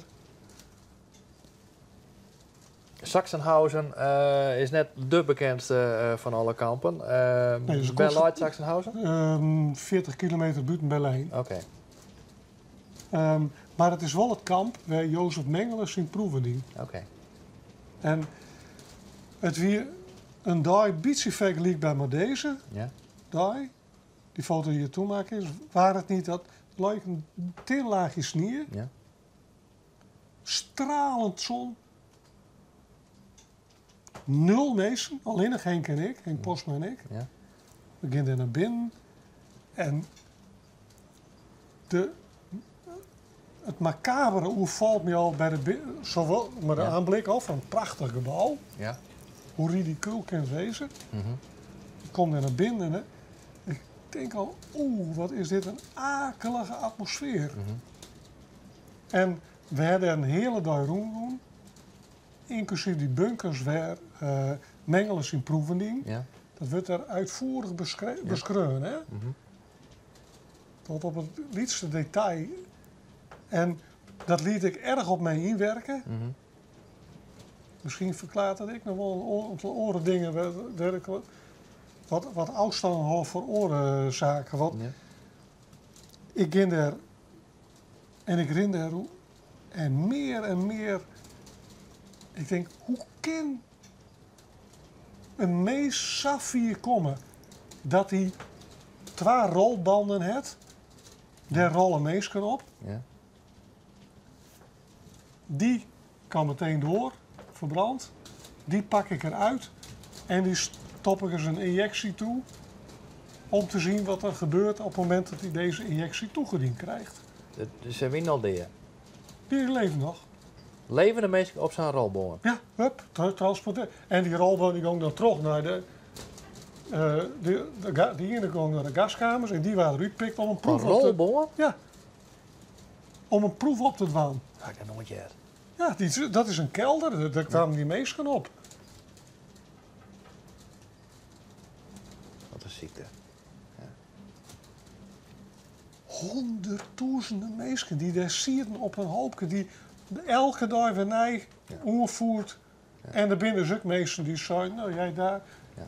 Hoe keer het volslagen terugslijende krankzinnigheid van dit systeem, Ja. dat heeft mij enorm ongrepen. Ik En- kon en- me net begrijpen dat een mens zo diep kan zakken.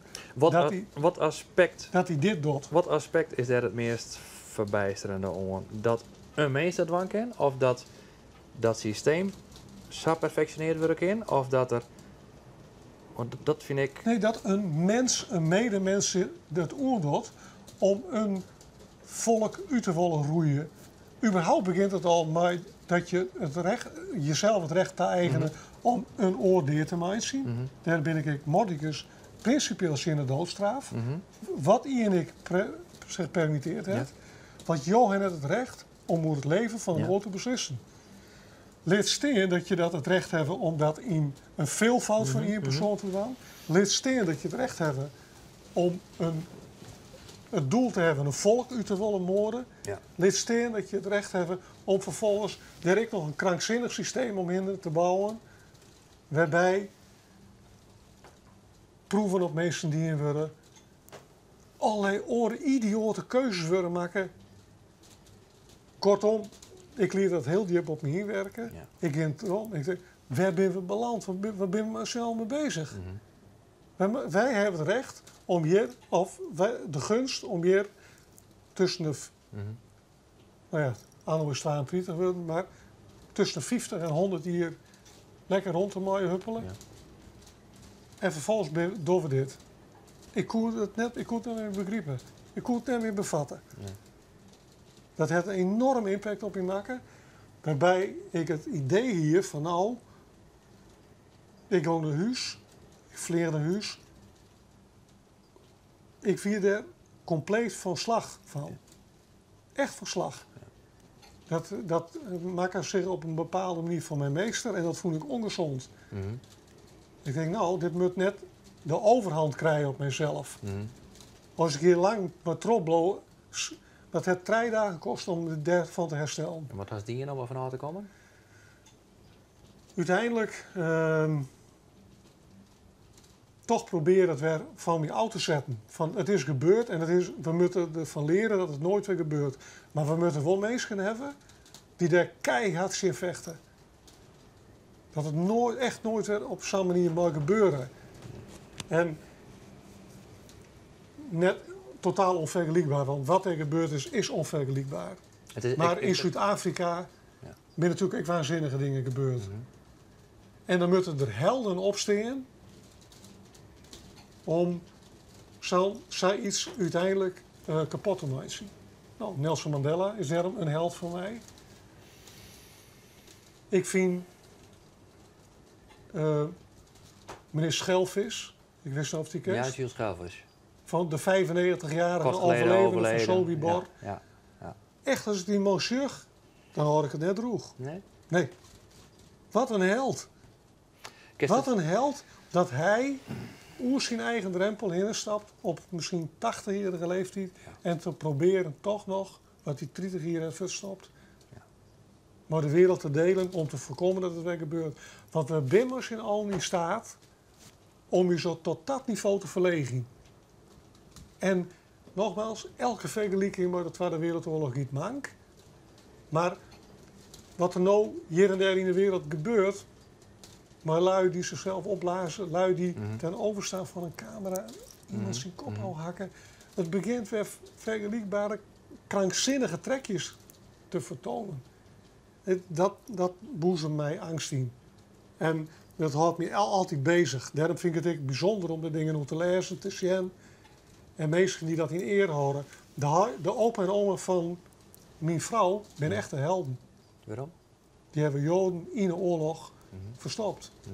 Ze worden nou postuum de Yad Vashem onderscheiding daar dient. Mijn vrouw mag dat als enige nazaat van breukelaars ergens tussen nou en een paar maanden in ontvangst nemen. En zij is daar heel emotioneel onder. Sowieso als enige nazaat. Maar ja, heel volle mensen worden heldendingen dichten. Maar de echte helden, die kennen wij al net. Dat binnen je hebt me de vraag gesteld van nou, welke meesten bewonderst je? Daar zit je op. Nou, dat ben in mijn eigenheid en men. Ja. Maar we hebben in de wereld ontzettend soort onbekende helden. En soms worden ze iets bekender, zoals meneer Schelvis. Soms juist er ik nooit wat van, of soms worden ze postuum nog een keer Meestal eerd. juist er nooit van natuurlijk. Meestal net.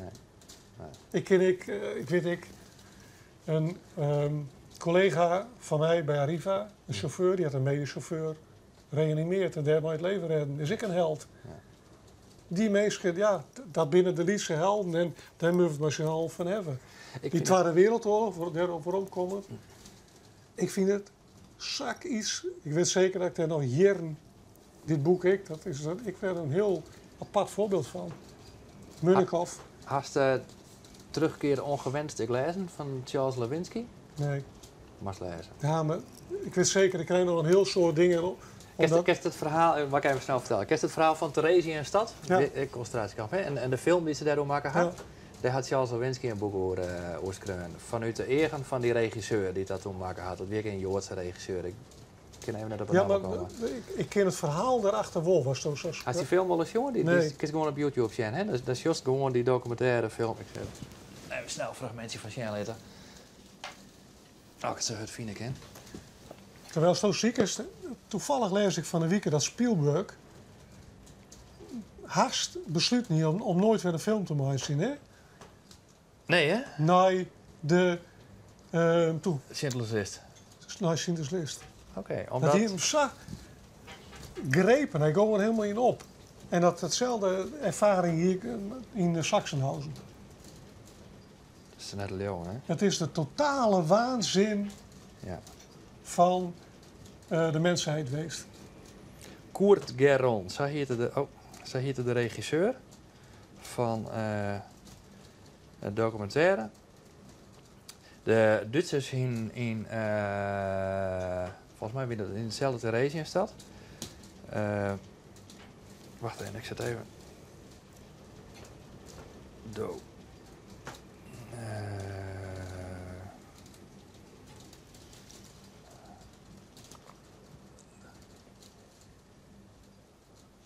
Een liedfragmentje. Duitsers die in Theresienstad al je Deense, in eerste instantie begin van de oorlog, Deense politieke gevangenen zitten. Toen kwam de Deense Rede Kruis, die kwam uit fysiek aan de Duitse regering van mooi wij daar zien op de scène hoe dat met ons gevangenen gaat. Toen hadden ze dat kamp ombouwd in heel korte tijd tot een, of tenminste de plek waar die Denen zitten, tot een prima verblijfsplaats. Dus er wie een dokter wie erin in en er wie een apotheek en een supermarktje. En dus zien dat ze houden iedereen voor de gek. Het Deense Rede Kruis komt te zien en die zo, nou, het ziet er goed uit en dat hij hem goed van elkaar. En dus wij hoeven net volle zwaar te maken over de Deense gevangenen. Dus volslagen idioot. En Duitsers apen trots dat die grap slagen weer. En toen hadden ze dus besloten, hadden ze een Joodse gevangene filmregisseur, een bekende Joodse regisseur, Kurt Geron, in de jaren 30, die dus ook al oppakt weer. Die hadden ze naar Theresienstad gestuurd en die zei, hadden ze hem zei, dan mag een documentaire maken over hoe fantastisch Theresienstad is. En toen kreeg het allemaal werking. Dus er waren van de binnenplaats een voetbalstadion maken. Er waren van al je oren barakken waar wie in een smederij, oren wie een orenwinkel, er wie een kapper. Dat is wie een fantastisch dorp. En hij moest dat zien laten, terug die documentaire te maken, hoe mooi had het er weer. En alle kampbewoners die kwamen daarin voor. En ze opnames in die en weer klaar en het hele zaak is lineair naar Auschwitz gaan. Het is echt onwaarschijnlijk. Dus al die mensen die hier just een klasje en zo. Even kijken. Had ik nog wel de goeie? Optreden, orkest. The Führer gives a city to the Jews, zo heet die documentaire. En het is onwaarschijnlijk. En dit is een hele kwarte versie. Ik moet er eigenlijk een oording in hebben.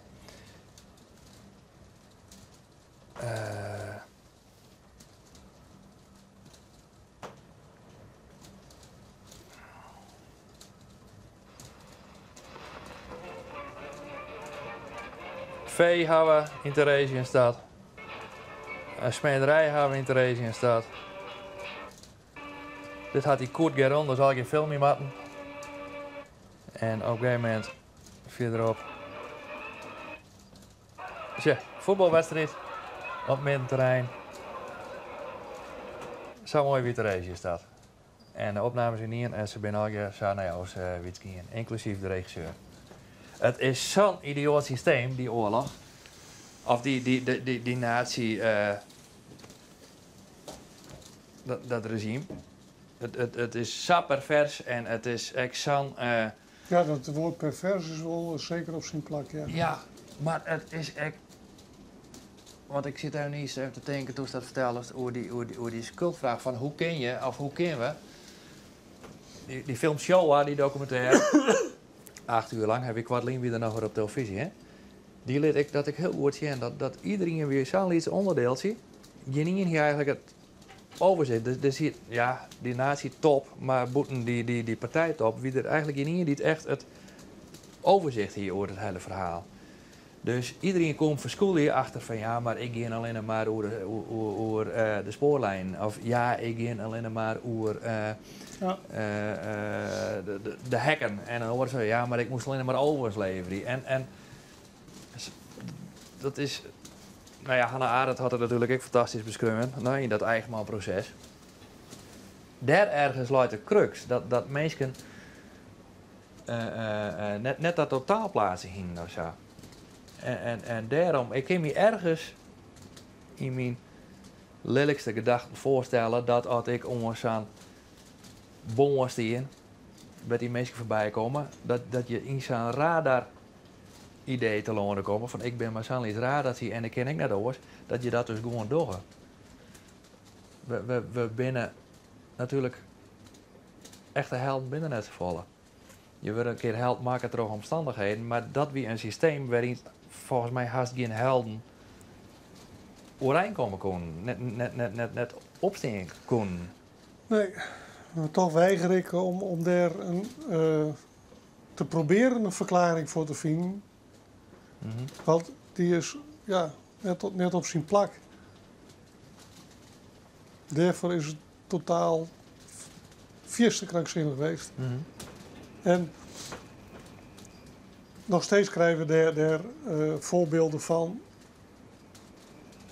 Waar vanuit die periode mooie dingen maken worden, om zo maar te zeggen. Sint-Is is natuurlijk een heel mooi voorbeeld. Ja. Een film die is net vaak en hoog schenken is, want hij verveelt nooit. Dat boek wat ik niet kreeg, had Charles Lewinsky. En dat er boek- ben natuurlijk volle weer boeken. Ja, daar zijn inderdaad ook hele mooie boeken. Deze van Munninghoff, Ja. dus daar vind ik het mooie van, wat ik net wist. Maar dat, de grootvader van Alexander Munninghoff, dat is een grote industrieel uit Estland, Ja. die in de oorlog naar Nederland moest vluchten. Ja. Maar zijn macht, echt een Rooms-katholiek over zich, die in de oorlog en ik in de periode daarna toch in Nederland werd datzelfde imperium op kon bouwen. Zijn zoon, onder het juk van zijn huid, kan nooit dat niveau bereiken van zijn huid. Mm-hmm. Voldoet ik nooit onder het ideaalprofiel van zijn huid. Mm-hmm. Kiest voor een rare weg en gaat bij de Waffen-SS. Ja. Is dus echt een landverrader, zeg maar. Ja. Ja. Krijgt ik ben een zoon, dus Alexander. Ja, dus een huid als landverrader. Die grootvader, die is erin slagen om die zoon buiten alle straffen te houden. Maar zijn enorme macht.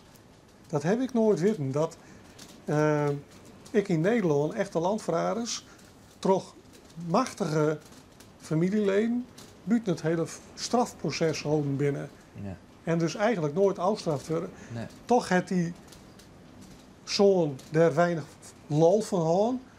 Want ik dat feit werd zorgde ervoor dat zijn zelfrespect natuurlijk net al te groot weer. Ondanks als landverrader kreeg hij niet net de juiste straf, werd dankzij zijn heid. En dat viert ik weer aan. Dat is fantastisch. Fantastisch, ik bedoel fascinerend. En dat is mooi beschreven. Ja. Ja. Dat hele psychologische proces daaromheen en ik de rol die vervolgens die man van hem bij spelen heeft in dat hele traject. Het is een aanrader. Ja. De En- straf van de genade. Ja. Als je genade krijgt, Dat je kan het komt. als een straf vielen, want Ja, dat dat. hoort je iets en Ja, ja. Ja. dat is in die zin wel weer magistraal. Maar het feit dat überhaupt in Nederland dus luiden de dans ontsprongen binnen, dankzij de macht van hun ouders, voor mij is dat nee. Ja. Ja. Ja. En dit is wel weer een bepaald lacht schijnen over de hele bestraffing en afstraffing. Want dat is natuurlijk ik net al even zuiver gebeurd. Ik denk dat dat wel een behoorlijk understatement is. Dan hebben u Dat zeker is van van uw slechtste dik- kant van- litten, Van vrees ik. dik hout zaag met een plank geweest. Ja. Ja. Ja. En omgekeerd ik weer zoals dit. Ja.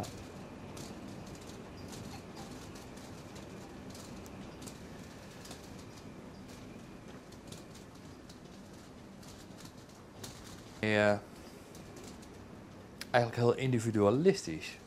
Dat ik daar hebben we net ook nog een goede ingang vinden om u te lezen wat ik bedoel, ja?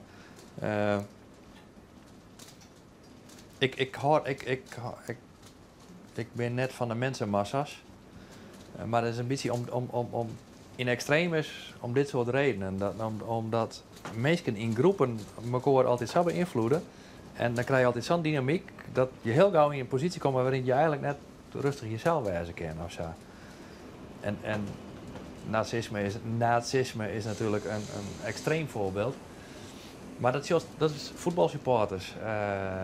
Dat mensen in groepen bij elkaar komen en er ontstaat een dynamiek. Dat gaat altijd ten koste van je eigen denkvermogen of zo, of van je eigen beoordelingsvermogen. En ik had dan uiteindelijk altijd meer vertrouwen op mezelf als op de maatschappij. Of op de groep. Of op...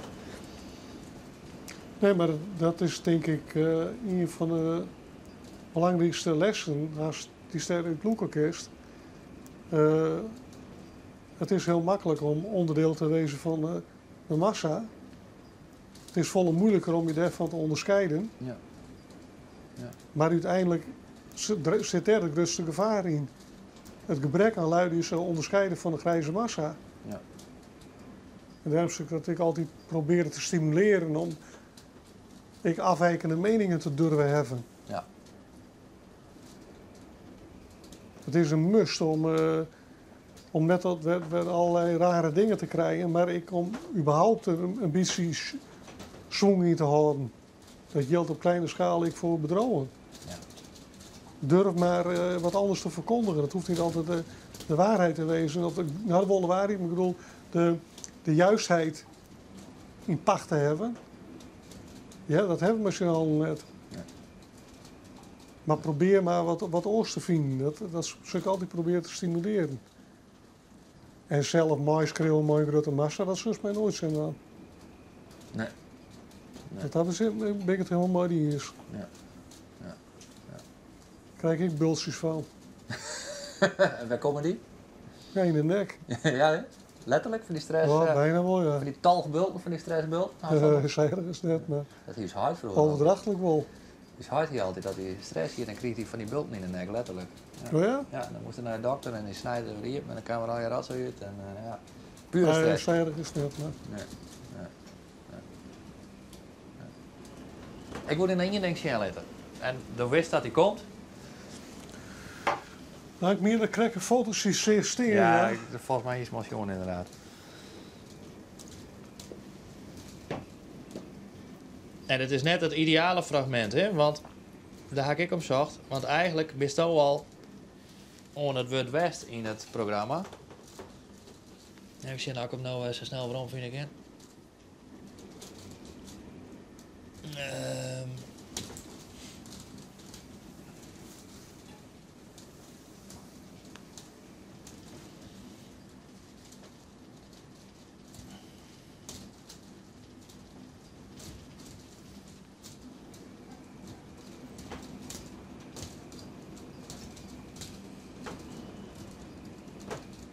Dankzij Windows 10 heb ik dezelfde interface op mijn Lumia 950 als op mijn andere apparaten. Mijn favoriete Microsoft Office apps zijn geoptimaliseerd zodat ze er exact hetzelfde uitzien. Tot in de details. Zo kan ik mijn presentatie maken op mijn PC, aanpassen op mijn tablet en nog even nalezen op mijn Lumia.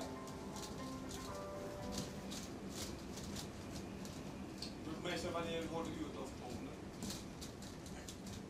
Ik hoorde de sirenes. En het waren er gewoon te veel. En dan weet je gewoon, hier is iets mis. En ik werd gewaarschuwd om 7, 8 minuten over 9. En het ongeluk heeft plaatsgevonden, denk ik, zo om 5 over 9, dat zal het zijn. Dus eigenlijk 3 minuten later. Toen was het gewoon opgeschaald naar 2. Dat betekent dus echt ernstig iets. Ik had de mannen op de wagen, zodat ik 10 minuten later dus gewoon als ik dat probeer voor te stellen, ik krijg dan het bericht binnen dat een trein op zijn kant ligt. Dat gebeurt gewoon echt nooit. U heeft een spoorweg gelegen. Ja, dat komt dan ook echt allemaal boven. Dus ik ken Hoofddorp en dan moet ik terug naar Armelijk lopen. Er waren ook 2 ongelukken waar daar waar meer doden zijn. Verschrikkelijk. Dus dat is het beeld dat je dan hebt. Dus ik was echt even onderaan. Dat is dan de confrontatie die op dat moment hebt. En een trein op zijn kant, dat betekent dat er een hele heftige beweging is geweest. Normaal gesproken neemt de trein gewoon zijn object mee. Dat is hier dus niet gebeurd. Wij hadden ook de eerste angst dat het gewoon een spitstrein zou zijn, waar ik heel vaak in zit. Dat is mijn eigen trein.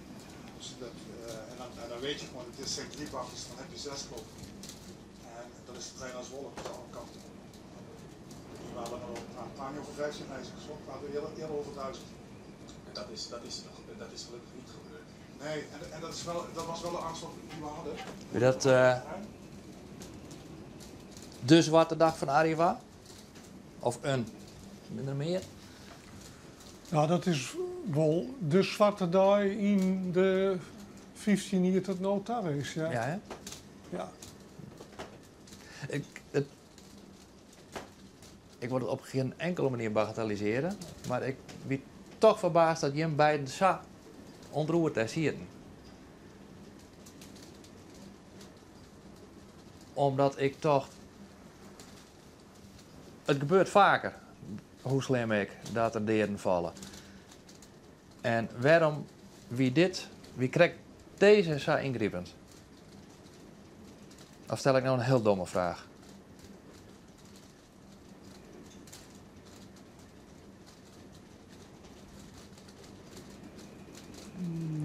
Nee, dat is... Sowieso is de impact van een treinongeluk is heel groot. De aanblik is afgrijselijk gewoon. Wat dat voor een fase onricht, dat is net te vergelijken met welk type ongeluk ik. Dus dat heeft sowieso impact. Vervolgens overlijdt dus een collega toch datzelfde ingrijpende ongeluk. Dat is een extra dimensie die daar leidt dat het volle impact op mij heeft. En waarom op mij persoonlijk? Dat is... ik realiseer me dat iedereen... Ik ben uiteindelijk, juridisch gezien, eindverantwoordelijk voor die hele toko. Op het moment dat er dan iets gebeurt, dan voel ik mij daar echt verantwoordelijk voor. Op het moment dat er dan iemand overlijdt, toch wat wij dagelijks doen, waar ik dus eindverantwoordelijk voor ben, dan heeft dat die impact op mijzelf. Ja.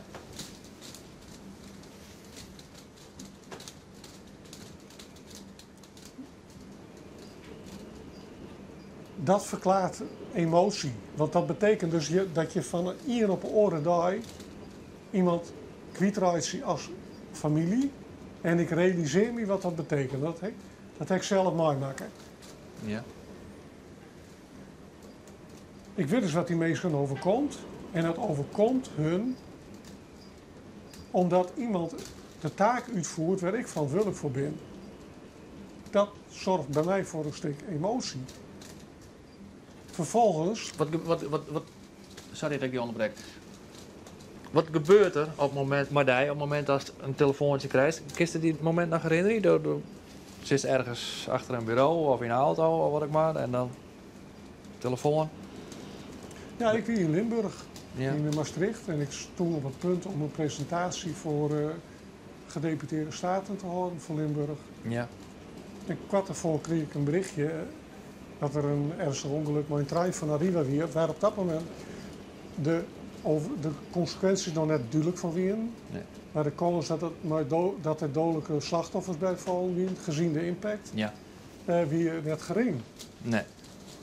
Nou, En op dat moment dacht je hem nog van het is misschien die spitstrein maar schaffelen mensen erin? Of wie dat nog te onduidelijk op dat moment? Voor die? Dat denk ik op dat moment net, want Nee. ik wist überhaupt natuurlijk net welke trein en wat traject. Ik kan dat net helemaal ter plekke plaatsen van welk traject dat wie. Nou kan ik het wel dromen. Ja.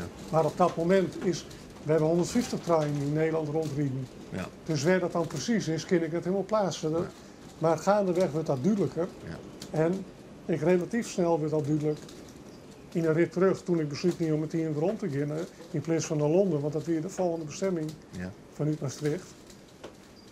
Dat er sowieso dodelijke slachtoffers zien te betreuren. Mhm. Hoe volgen we dan net duidelijk? Maar dat simpele feit is al genoeg natuurlijk om alarmfase high score Ja.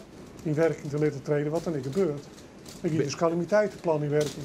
Zit je op dat moment in de rationele modus, we moeten nu handelen en deze stappen moeten we zetten? Of, Ja. of zit dan voort ik al in die emotie? Nee, dat is echt de rationele modus. Ja. En dat is het ik, stap voor stap, Ja. dat hele proces trok in. Mhm. Vervolgens zul ik natuurlijk wat dingen via de social media langszeilen. Maar ik kies dat nog net helemaal echt in de werkelijkheid plaatsen. Het blauwe plaatsjes. En dan is er nog een persconferentie. In eerste instantie direct al. Het was het eerste wat er gebeurde toen ik op de plek van bestemming kwam. Mhm. Maar daarna komst op. Maar is dan ik al wat zeggen tijdens die persconferentie? Ja, Als van het wolken? En had dan al... Hoe viel dat om dan wat te zeggen? Terwijl je er nog ziek in binnen naar de informatie, terwijl dat je... nou dat is best lastig omdat ik de feiten natuurlijk nog net ken. En de Nee. vragen die je op je afvuur krijgt, Ja. die binnen wel zodanig dat ze veronderstellen dat ze alle details al wist en men accepteert net van ja sorry, dit moeten we nou uitzoeken. Nee. Toch is de kunst om die net te laten verleiden tot het wel van uitspraken die ze staven kist. Mhm. En ja, dan wilde ik wel eens dingen zijn waar ze achteraf spijt van heeft. Mhm. Of soms omgekeerd, waar ze van hé, daar heb ik het gelukkige antwoord gekozen. Godzijdank. Een van de vragen namelijk die een aantal keren stelt is zo'n betrokkenen, zowel van ProRail als zo'n Han Noten, Ja. de burgemeester als Ja. zo mezelf ik. Ja, er is 1 dodelijke slachtoffer te betreuren en nog een paar gewonden. Dat had ook veel erger gekund als de trein uit een andere richting weer op was geknald. Ja.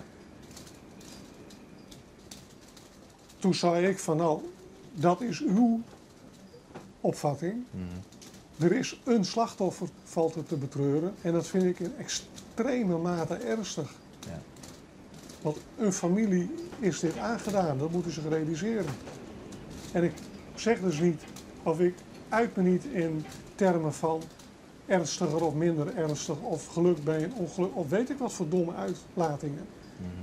Letterlijk begreep ik dus dat Han Noten in een vorm van een slip of de tong zijn hier van ja, het had erger kunnen uitvallen of zoiets. Meteen een hele social media erin. Ik beschouw, natuurlijk vond het ik vreselijk. Maar hij reageerde zo. En dat kist haast net voorkomen. Er is geen training. De of vraag wat is of dat slim is, want je kan ik zeggen van er zit een soort van overgevoeligheid in hoe het publiek dan op dat soort woorden reageert. Want Natuurlijk ben 100 deden erger dan 1 deden. Het heeft niks met die ene persoon, die ene doden. Maar 100 is anders dan 1. Dus wat is de rare om als Han Noot een soort van het hier erger kan? Altijd een treinjaarder was hier vol mij, die nog in de spits die ziet, vol mij, volle meer publiek. Is dat zo slim? Is dat net uw verkramptheid als publiek, hoe wij mooi. Maakt wij het hem net veel te moeilijk op zo'n moment? Omdat wij zo Maar verkrampt het is wel een gevolg en daar heeft hij best les van gehad. En ja, ik ben wel blijkzinnig over. Ik steeds op 100% achter dat ik dat antwoord heb wat rechtstreeks uit mijn hart kwam. Want Ja. dat vond ik echt. Ik vond het een onbeschofte vraag. Ja. Ja? Ja, omdat er wel degelijk een slachtoffer te betreuren weer. En dat vind ik buitengewoon ernstig. En ik ging me net uitleggen in kwalificaties van ernstiger. Waarmee dat ene incident impliciet bagatelliseerd wordt ten opzichte van een... Ja, maar dat vind ik dat is een conclusie die ik dan net Lucas hoor. Nee, maar dat Je bagatelliseert het net. Nee, maar dat wordt wel als zodanig uithouden. Ja, maar dat is de fout van het publiek. Dat is net de fout van de boodschapper. Nee, maar toch hebben we snel die verantwoordelijkheid om die professionaliteit te hebben, omdat ik te snappen dat het toch gebeurt. Dat is de huidige tijd. En ja, vervolgens dan komst op de plek van het ongeluk. En dan is juist die waanzinnige ravage. En ja, dan is het dit inderdaad even van... Allemachtig, wat is dit? Hoe kan zoiets? En dan denken we al, ja... Die is in termen van oorzaken op denken. Nou, die wist op dat moment net. Later komen de feiten boven tafel. Maar diezelfde dag is er toch geen antwoord op Jan. En blow het algemeenheden. En dan moest je naar een waanzinnig hectische dag nog daar optreden. Dat had ik... Daar in het televisieprogramma. Ja, in het TAN. Ja. Dat had een... ik geloof net dat ik dat bij hem sign heb, bij Huberto TAN. Maar toen ik dat verzoek kreeg van RTL, Ja. toen viel me in eerste instantie mijn reactie afwijzend. Ja. Ik denk, want ik ken het koer programma, globaal, ik heb het een paar keer verstaan. Ja. Ik vond het te populistisch van zo'n ernstig ongeluk. En ik wie in de kantine met collega's van het traject. Die jongen, jouw zoon. En er ziet mijn man of zoon achter wat dingen terug te nemen. En dan kreeg ik wat hele ernstige verhalen te jaren. Bijvoorbeeld dat desbetreffende chauffeur, dus, of machinist, die moer nog vrolijk op die box springt. Op Facebook een berichtje plaatst. Dat hij, nou ja, het is een prachtige dag. Ik spring op de bok. Maar mijn kleindochter wordt vandaag 5 en het is een echte feestdag. Ja, dat is dan een uur of zo en in 12 uur letterlijk gebeurt dat. Dat is dat komt ik als een mokerslag hoor. Dat blow uiteindelijk ik maar meesken, hè. En toen zei ik van ja jongens, nou dat is vreselijk en hoe voelen jullie dit en dat. En toen kreeg ik het herhaalde verzoek om te komen.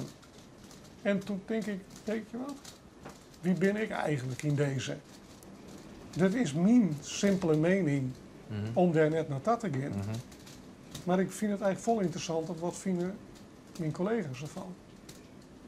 Dus uw eigen machinisten, wiens collega dus in hier is dit hoe komt.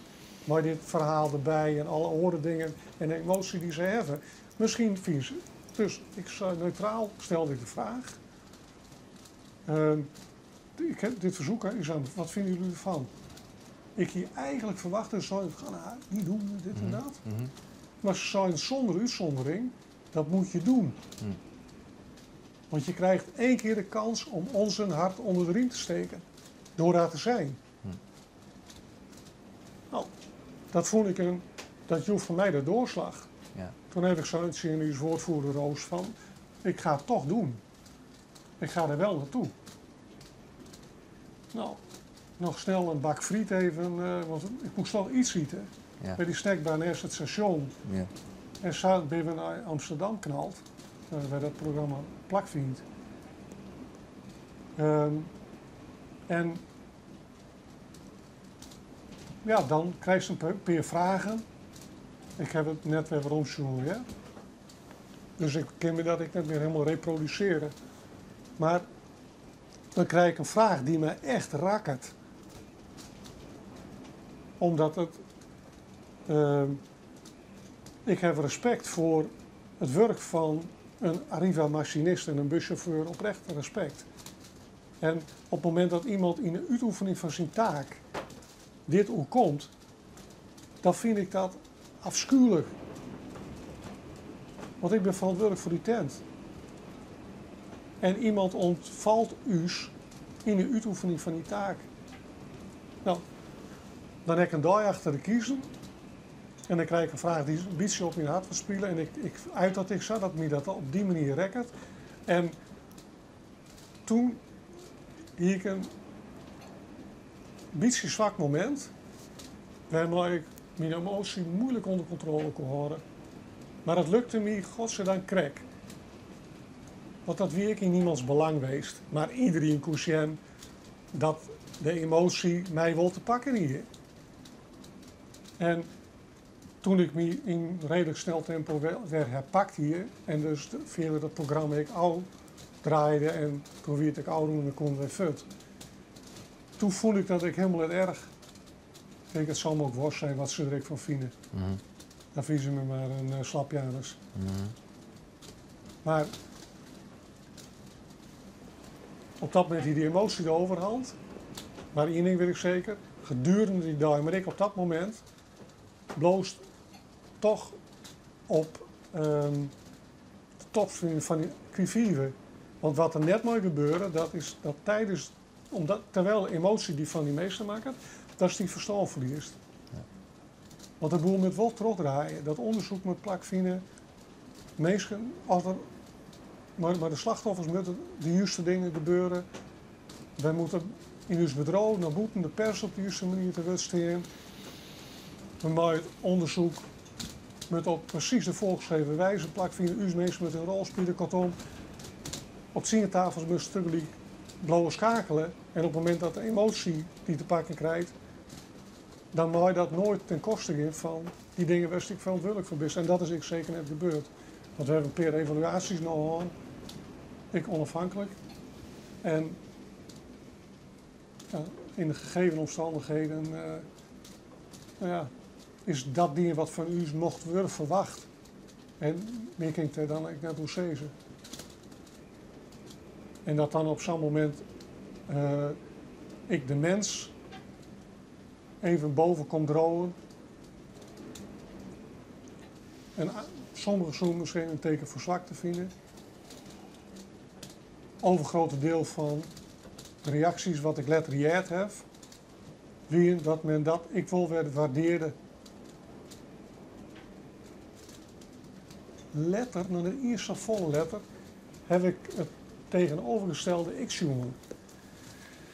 En dat weer ten tijde van het ongeluk met een Martinair toestel op Tenerife. Ja. En de onderkoelde manier waarop de leiding van Martinair in een officiële berichtgeving daarop reageert hier. Zeer zakelijk. En hoe het dat omkomen is bij de slachtoffers. Zonder enige emotie, waar een heel zakelijk verhaal uitdraait. Om te beginnen het welkom heten van het Koninklijk Huis bij de bijeenkomst.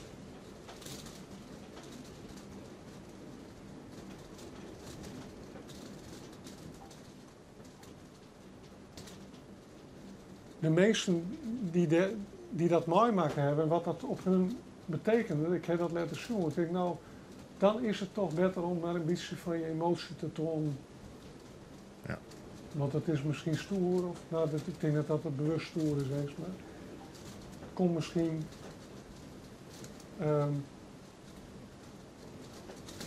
stevig over.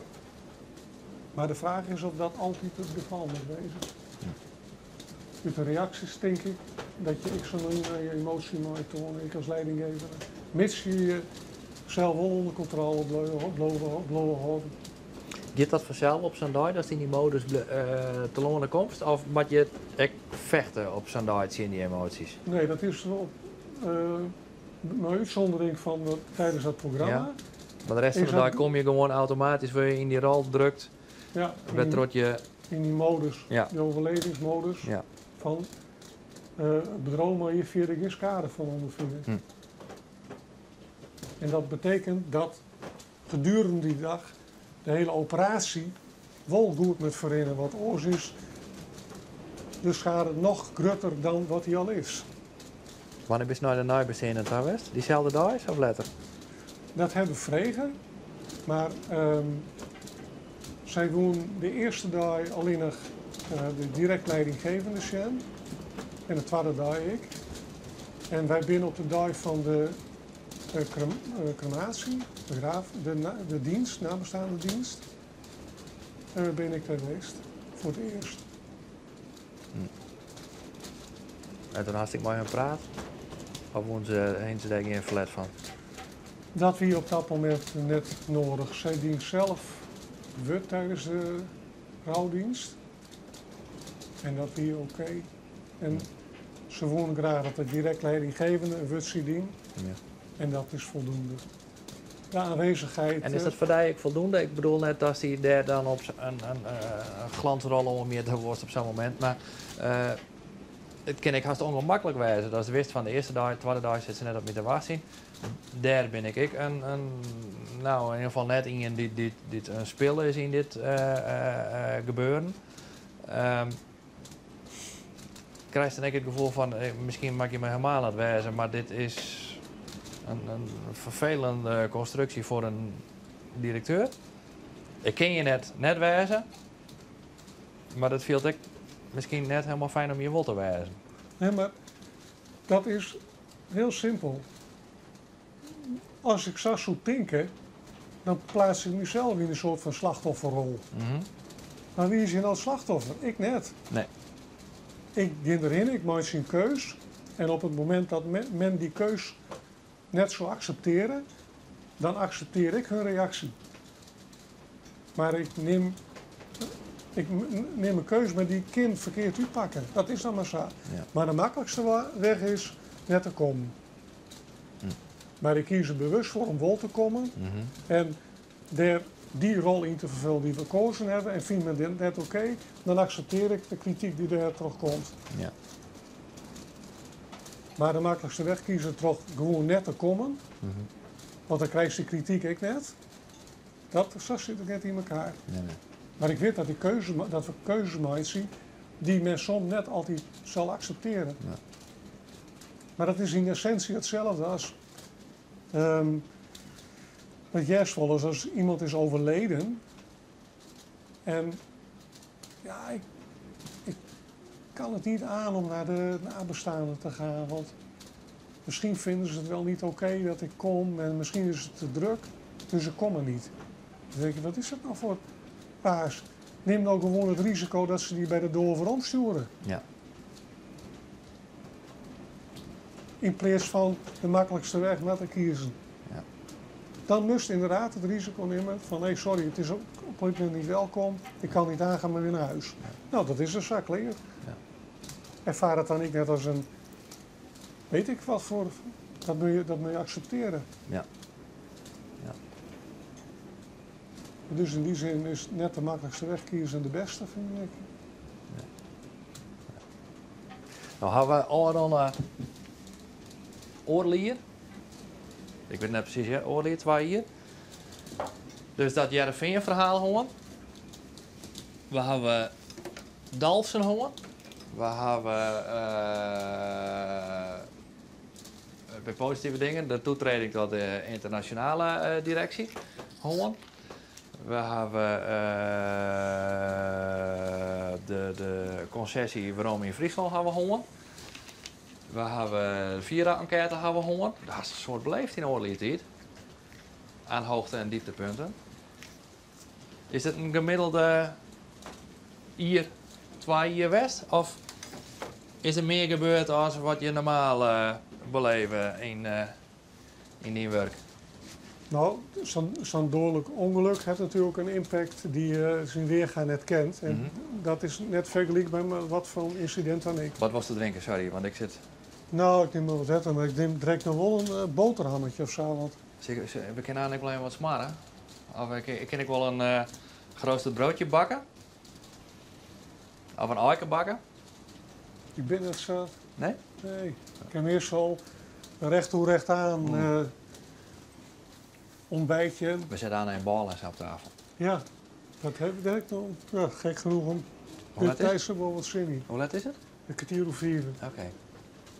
Maar, Maar ja, even exclusief dat ongeluk ja?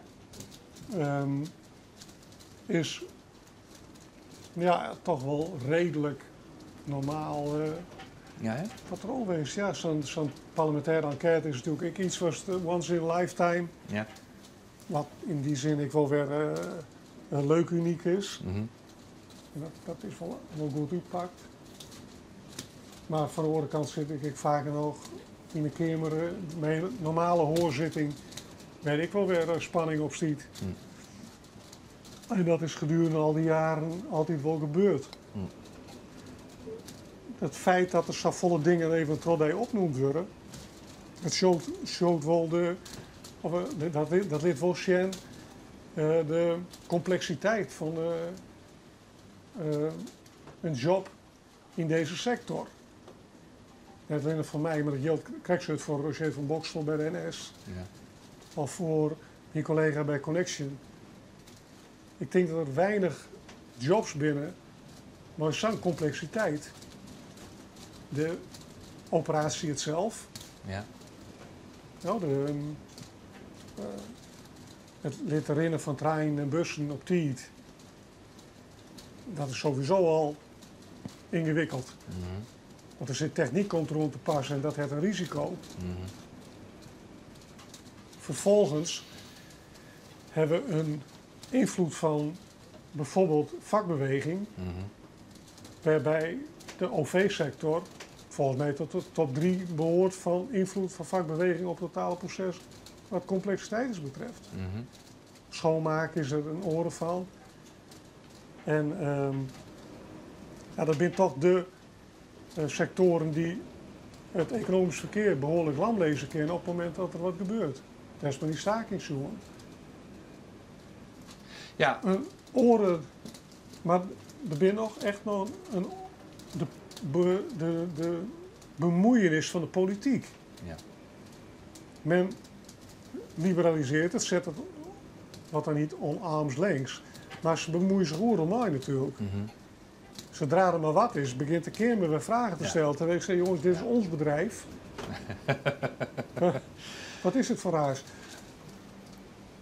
Vervolgens het internationale karakter van Arriva. Ja. De invloeden van de reizigers, consumentenclubs op uw bedrijfsvoering. De verhoring van de sector van een overheidsorgaan naar een commercieel bedrijf met al die facetten. Al die dingen komen samen. Dat betekent gewoon dat het een hele hoge mate van complexiteit, maar omgekeerd een enorme leuke job is. Maar ontzettend volle facetten. Wat het tot een hele leuke, complexe, uitdagende job maakt. En dat krijg je automatisch dus, want door heeft zo'n samenvatting van de afgelopen 2 jaar. Maar pak die 2 jaar daarvoor er maar bij, dan krijg je weer een hele trits van dingen die zich afspelen hebben. Dat bloot in zo'n complexe omgeving onder orde.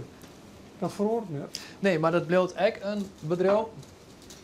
Ik gooi er bewust even wat chinny. Het bloot ook een bedrijf wat het uiteindelijk om de logistiek gaat. Ik zeg, die net een creatief product maakt, die net in die zin wetenschappelijk heel erg vernijend is. Dus ik kan me best voorstellen dat er andere sectoren binnen met meer spanning in zit dan een logistiek bedrijf. Nou, ik probeerde juist correct te schetsen die invloedsfactoren. Ja. Die maakt zich tot een complex Die heb ik geheel. wel jet, maar ik wil er even wat zien inbrengen. Ja. Mist net de creativiteit, mist net de ontzettende high-tech component die je bijvoorbeeld hou je bij Apple zitten. Of nou ja, er missen ik een aantal dingen in die Ja. bureau. Ja, maar omgekeerd krijgt dat in die bureauen dat soort elementen een hele grote impact hebben. Maar omgekeerd hield dat van het hele rijtje wat ik net kreeg noem, wat net hier zo'n uitputtende lijst is, een groot deel daarvan ontbreekt daar, bij zo'n type bureau. En ik heb het zien, een collega van mij, COO, Wat ben je dan? nummer 2 van Arriva, Ja? Chief Operating Officer. Oké, operating officer. Ja? Die weer afkomstig van Goodyear, die de baas van Goodyear Noord-Europa. Ja. Oerstelt als CEO en zelfs misschien een beetje in het achterhoofd, maar mogelijk een soort opvolgingskandidaat op termijn voor mezelf. Mocht dat dan onder orde wezen een keer. Ja. Die vond uiteindelijk toch net dat wat hij zocht. Maar moest wel Tajan dat de complexiteit van een totaal andere orde is dan toch het besturen van een toko als Goodyear. Ja. Wat meer eendimensionaal is. Ja. Maar al je super high-tech machines natuurlijk, waar innovatie een permanent ding is. De beste band, maar de beste profiel en noem maar op, Ja. dat mag nooit stilstaan. Maar mist net die creatieve component of die high-tech component? Of... Nee, maar het is natuurlijk net zo dat hier op het gebied van creativiteit niks plak vindt. Nee? Alleen het heeft net die impact die bijvoorbeeld een bureau als Apple heeft, Nee. uiteraard. Het is net de basis van je Nee. bureau. De basis is logistiek. Ja.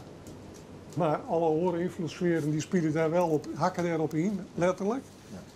En een stuk innovatie is een net te onderschatte factor. Maar ik net te overschatte factor. Maar dat is marginaal. Ja. Maar net ondergeschikt.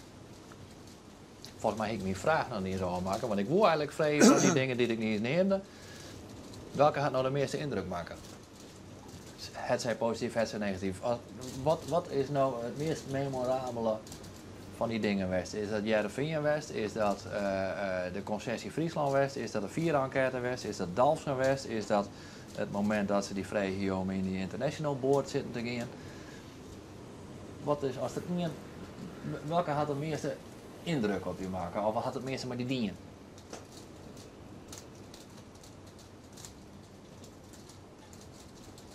Nou, wat sowieso onevenredig volle tijd kost het en onnodig volle tijd kost het, dat we Heerenveen. Ja. Onevenredig in verhouding tot het belang.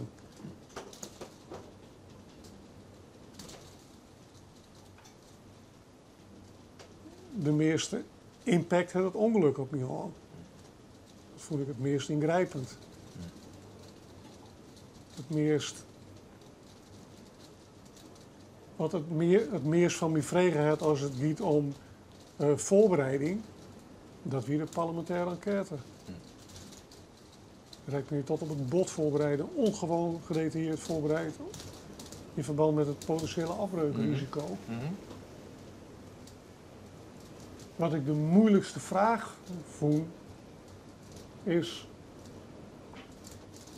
moet ik nou op termijn stap in de richting van de boord van Arriva Groep en daarmee Nederland achter me zitten, of toch net die stap naar international, omdat ik in Nederland dichter bij de werkvloer loop.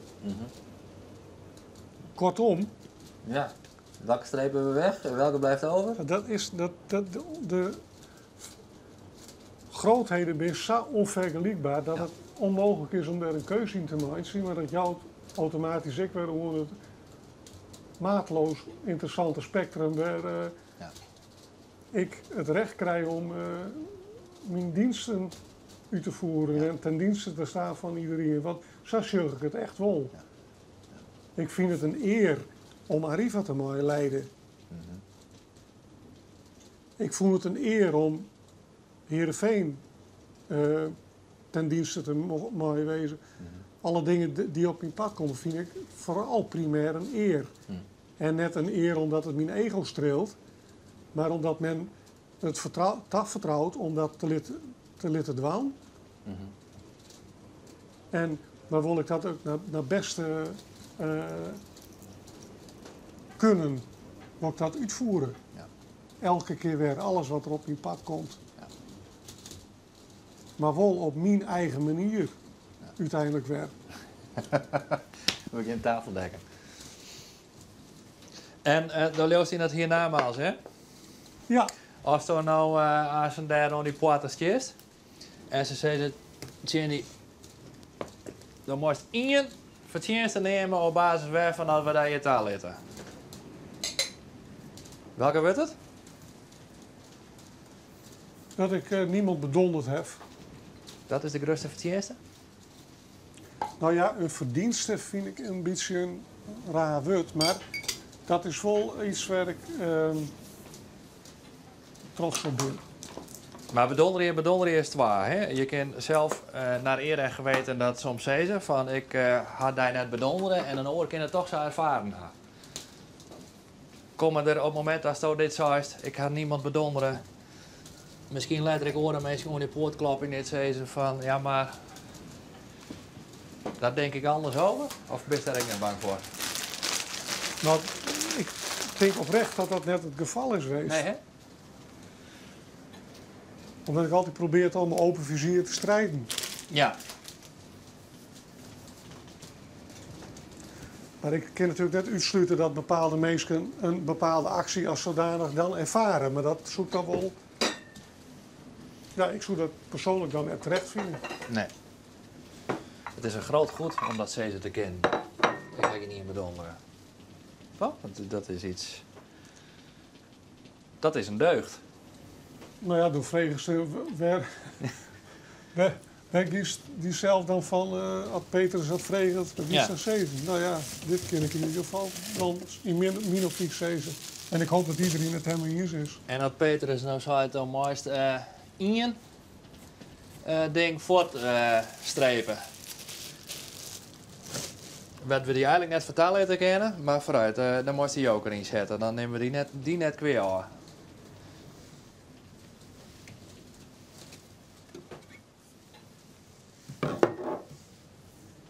Tja.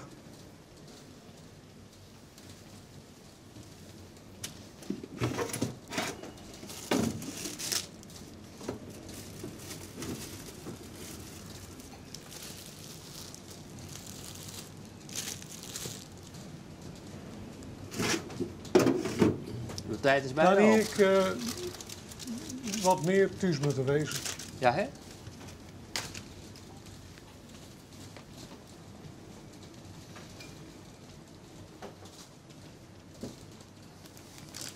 Dat is een dingetje. Of is dat dan een hele... Ik bedoel... Dat is een gevolg van hele bewuste keuzes die je maken haast. Toch? Dus dat is onderdeel van de dynamiek van het leven met dienst. Ik zeg van ja, die afweging gaan we maken, dus dat is net een zonde. Nou ja, een zonde is natuurlijk, ik ben een heel stier woord. Maar ik vind, ja, Ik probeer die kind daarmee heb bestek ik, te denk ik, Ja? mezelf en ik wil vooral ik de familie wel wat te kwaad dienen. Ja. En ik hoop dat op een andere manier compenseerd te hebben, maar dat moeten ze zelf maar een antwoord op jou. Ja. Ik heb het gevoel dat dat wel lukt is, maar Maar ben je bang dat ze die dat weer aannemen? Ooit eens? nee, Of- nee, dat loopt niet. Dat is net zo, want ze weten dat op het moment dat het nodig is, dan wie ik er. Ja. Ik hoop dat wij bestek gaan. En hier kunnen we niks mooi.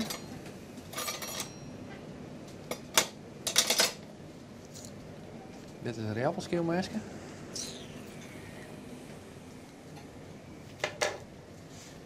Nou, dat kan in het geval van nood natuurlijk wel als zodanig Nou, dienen. ik, hè? ik denk dat de kans vrij groot is dat we daar wel op uitkomen, Honne. Want ik... Ja, wat dat betreft zijn er natuurlijk ergere dingen. Probeer het maar dat ding, want ik ben bang dat ik hier geen mensen in varken ga. Zo ben ik dan nog een beetje een pilot. En dan komt natuurlijk altijd weer de evaluatie. Ja. Ja, wie hier dit barbaarse waar voorspelt.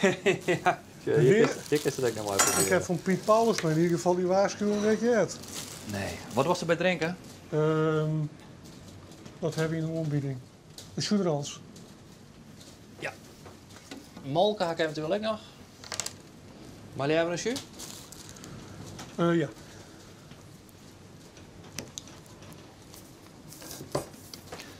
Zoals het verschil in wetter hichte ten opzichte van Justin Jong? Toen zit nee. je onder aan het taak.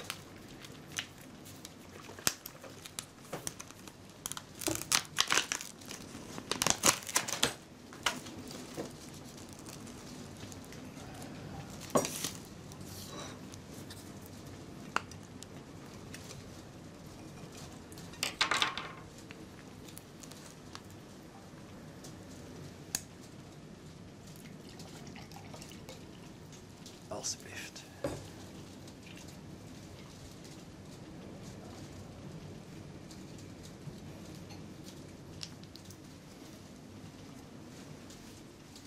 Ik draaf nog één keer heel hard naar die Dixie, hè, want het begint nou harder te werken. Ik ben er zo weer. Ik draaf sowieso, maar anders ben ik weer.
de foliorcamera stond.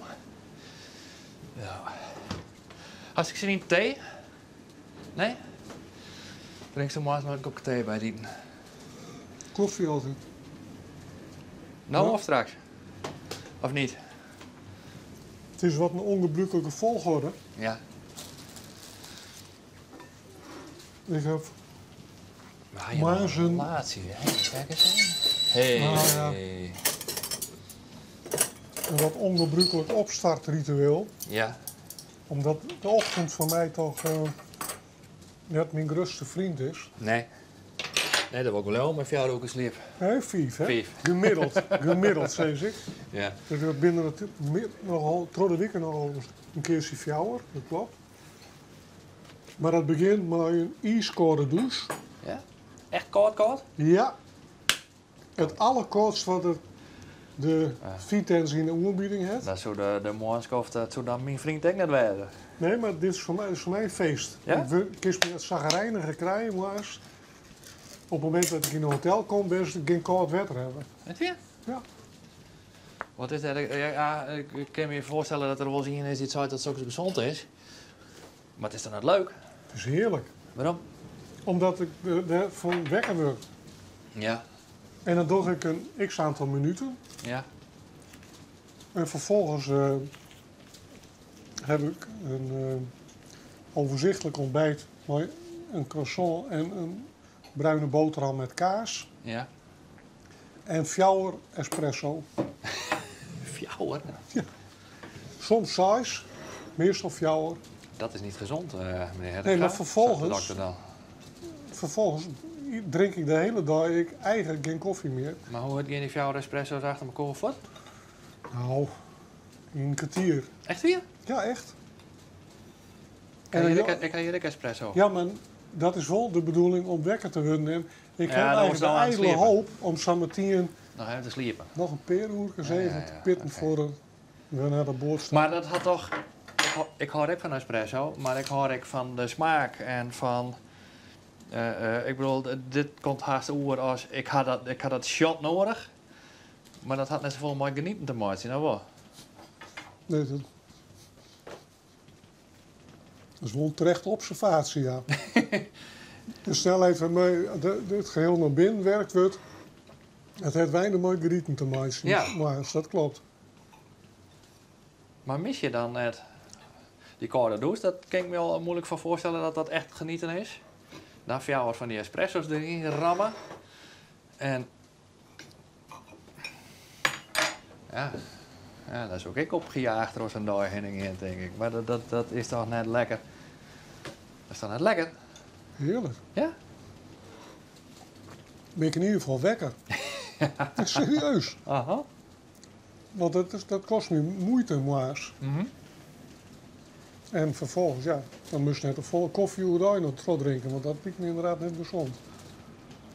Maar jongens neem ik dan meer zo'n uit avondeten nog, 1 of 2 espresso. Hm. En verder is de hele dag wet te drinken. Ja? Niks hoor? Is er niks.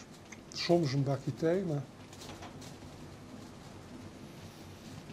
En als het nooit onder de dokter vliegen, 4 uur, sliep, kan ik dat mijn leven lang volhouden? nou, ik krijg wel eens een waarschuwing van een vriendelijke cardioloog, ja. Maar dat was niks meer. Jawel. Probeer om toch op mijn manier de rust ik wil te pakken. Ja, want vroeger dronk ik een waanzinnige hoeveelheden koffie. Ja. Ik hoe uitrood, op zijn advies ben ik helemaal gestopt. Maar hij adviseerde net om 8 uur te sliepen te gaan. En volk u misschien wel, maar dat aantal kan ik me niet herinneren.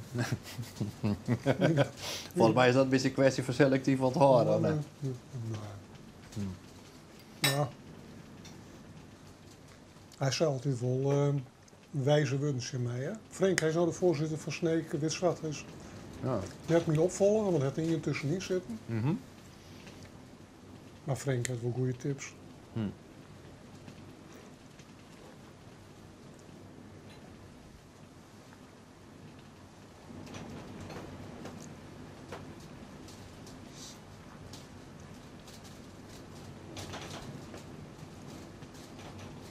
Ik zoek naar het kinderen. Of jou doen sliepen. Of kun je het leren? Ja, de gasten die zelf wel leren. Maar Ja, dat heb ik zelf wel geleerd, ik ja. zou zo graag weten willen, oprecht weten willen. Ik bedoel, dat net als vraag nou en dus dat er antwoord op ja was. Maar ik zou echt zo graag weten willen of iedereen het kent. Of dat het toch een soort van talent is. Of wat, ja, niet beter. Nou, Ken ik het net omdat ik denk dat ik het net ken? Of ken ik het net omdat ik het echt net ken? Ja? dat weet ik Kijk niet. eigenlijk net goed uit vinden. Maar ik weet wel dat voor ik bij Balles Nederland begon, ik voor langere nachten. Ja. En ik heb mezelf omgeleerd om te voorkomen dat ik jongens die altijd zien op die nest lag. Nou, En de volgende dag om 4 uur er dus weer al. Dan heb ik een huwelijk voor niks. nee, dat is niet leven. Dus dat moest ik wel. En dat lukte ik. En net in die mate, want in die tijd sliep ik echt nog minder, ja. Ja. Je weet wel, dan lag ik meestal ik echt net voor die 1 uur bed. En dan wie ik 4 uur weer al. Ja? Ja. Oh. En ik net medisch even een uur. Het werk. Ja.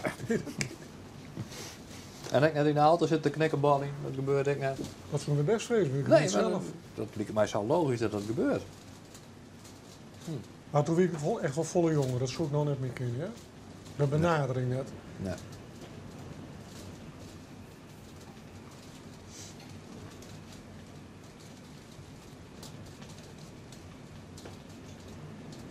Het wordt minder en minder mooi waar. Ja, dat wordt jammer eigenlijk. Ja. Nou ja. Maar het is tijdelijk, want ik heb begrepen dat de krijg je goede komende dagen. dagen weer een Ja. paar mooie dagen komen. Ja. En dat is toch, ja, gewoon lekkerder eigenlijk. En van het programma is het ook wel leuk dat er verschil in zit. Dat je zo'n minder daai haar, dat je een mooie daai haar, weer zo. Dat is Ja. eigenlijk wel mooi. Maar ik je net toch dat Sastre hier meer werden zo joh. Nee, ik hier dus jet van die gigantische ruimbuien, maar Ja. dat gaat meestal net gepaard met barbaarse herfstachtige omstandigheden de afgelopen dagen. Nou.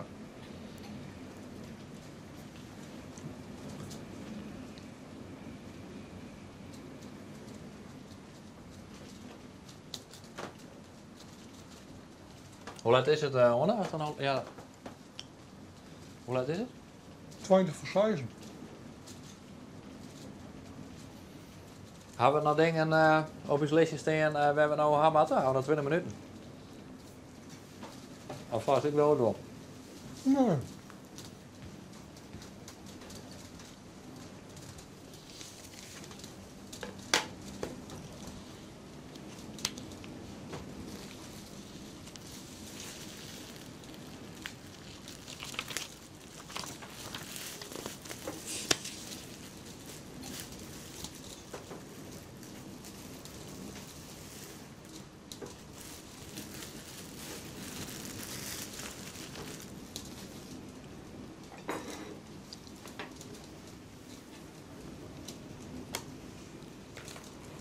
Als er heel secuur naar toch? Was het al een keer Shelley de woest vertellen woest. Nee, maar je moet hier wat vragen. En nou, dan heb ik geprobeerd even een niet uitputtend lijstje, maar wel wat dingen van op te scrollen. Ja. En ehm, Maar hier ik steeds een keer van nou jongens, zoek het maar lekker uit. Ik laat het wel over me heen komen, ik zie wel. Ik weet net dat het beter werd hier.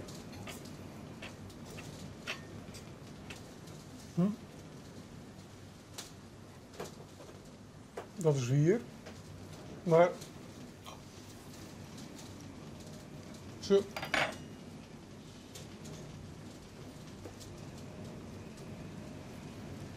Ik probeer ik altijd weer te verplaatsen in Jim.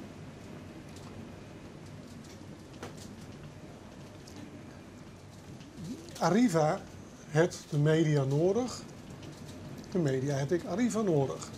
Maar ik niet altijd twee kanten op. Jim nodig mij nou uit om dit programma mogelijk te maken. Ja. Dan denk ik, ja, dat vind ik dan, ik wil weer een eer wil ik dat probeer daar iets leuks van te maken zien. Maar was En dan? Ja? En dat betekent een stukje voorbereiding. Als nou de hele jongen uur lang vragen niet stelt, dat hier ik in wat mij betreft.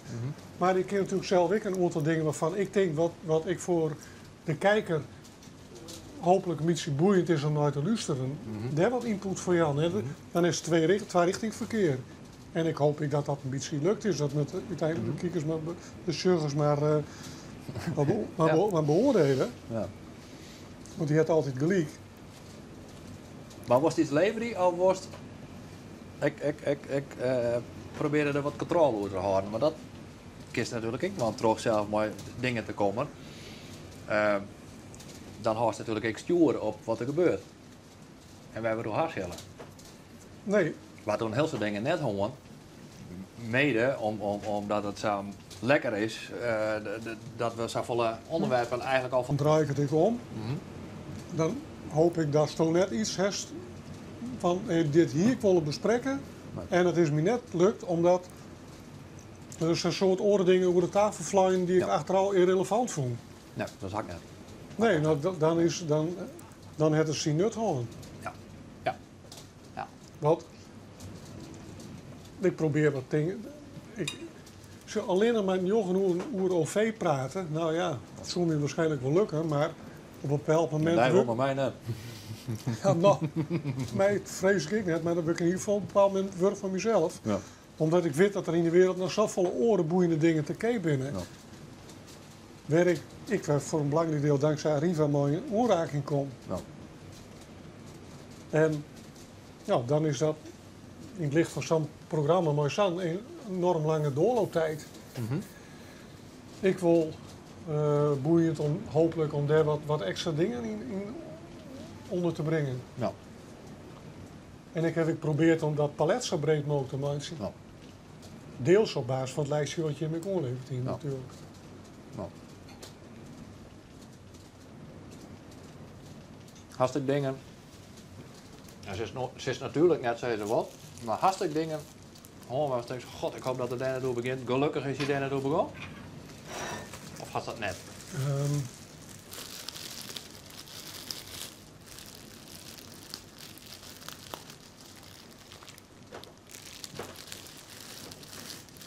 Een sportjournalist heet Jippe Trofregen op JRVN. Een economiejournalist. Maar ik je toch een antwoord, jongen? Nee, hè? Nee, ik heb Heerenveen, daar vind ik, dan moet ik op een bepaald moment mijn moeder horen. En welke vragen dan ik steld worden, die had ik ook geen antwoord. Nee, hartstikke verzoekbaar. Nee.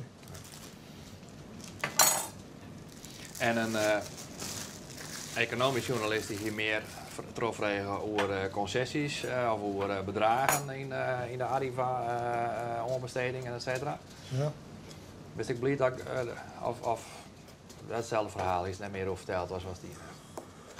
Nou, daar hier misschien wel wat meer. Maar ja, wat is nou de meerwaarde van al die getallen? Ja, misschien had ik wel een hele mooie scoop mist. Waar ik even bij de trofregen hier is misschien iets verteld. Wat groot nice was hier. Ben ik een mooie suffer dat ik inkoppertjes mist haar misschien wel. Nou, in dat kader net. Nee?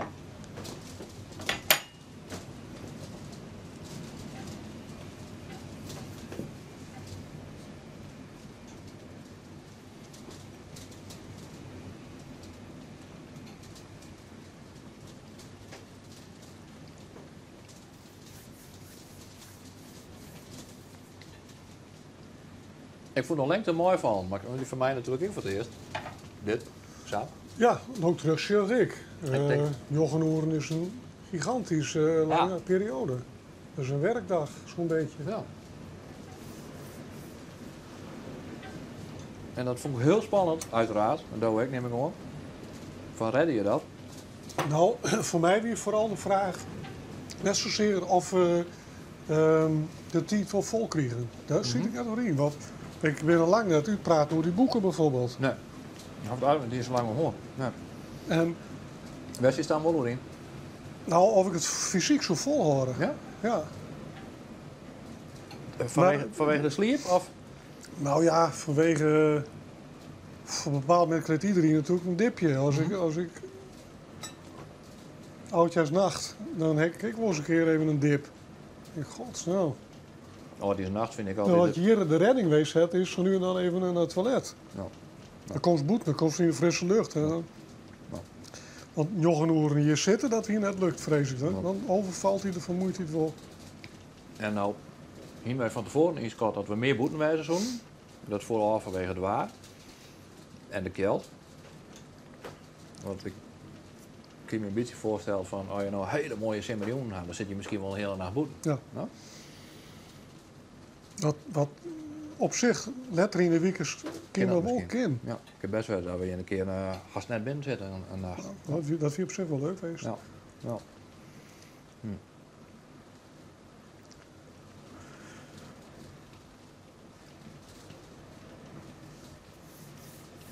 En de keld moeten we wat zien van. Dat is ook een wijze les uit deze pilot nacht.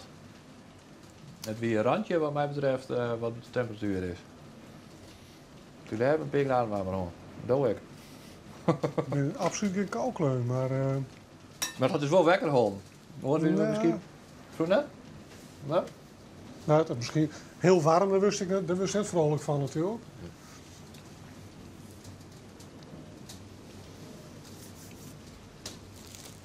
Stel als dan nou straks Achie van der Meer bij die Soest, die is volgende gast, de dame van 88, die het morgen in komt. Wat Soest daar van advies mooi aan? Maar de wetenschap van deze nacht? Nou, van haar, want haar leeftijd koe ik net, 88. vind ik het werk. Als zij het volhoudt, Stinkt van wel. diep respect. En ik hoop het haar nooit te mooi want Als het haar lukt, dan is al een boek van haar lezen. Uit bewondering. Ja, maar sowieso. Ik ben toch een boekenfreak, dus ik ken er wel een boek bij. Maar ja, Maar daar zit er net wel. Maar stel als haar aan ze bij die moest of ze komt je van hey jongen, ik zie dat dat eruit geest. Ik kom jong, wat maakt dan? Wat zoest je in haar zeggen? ehm,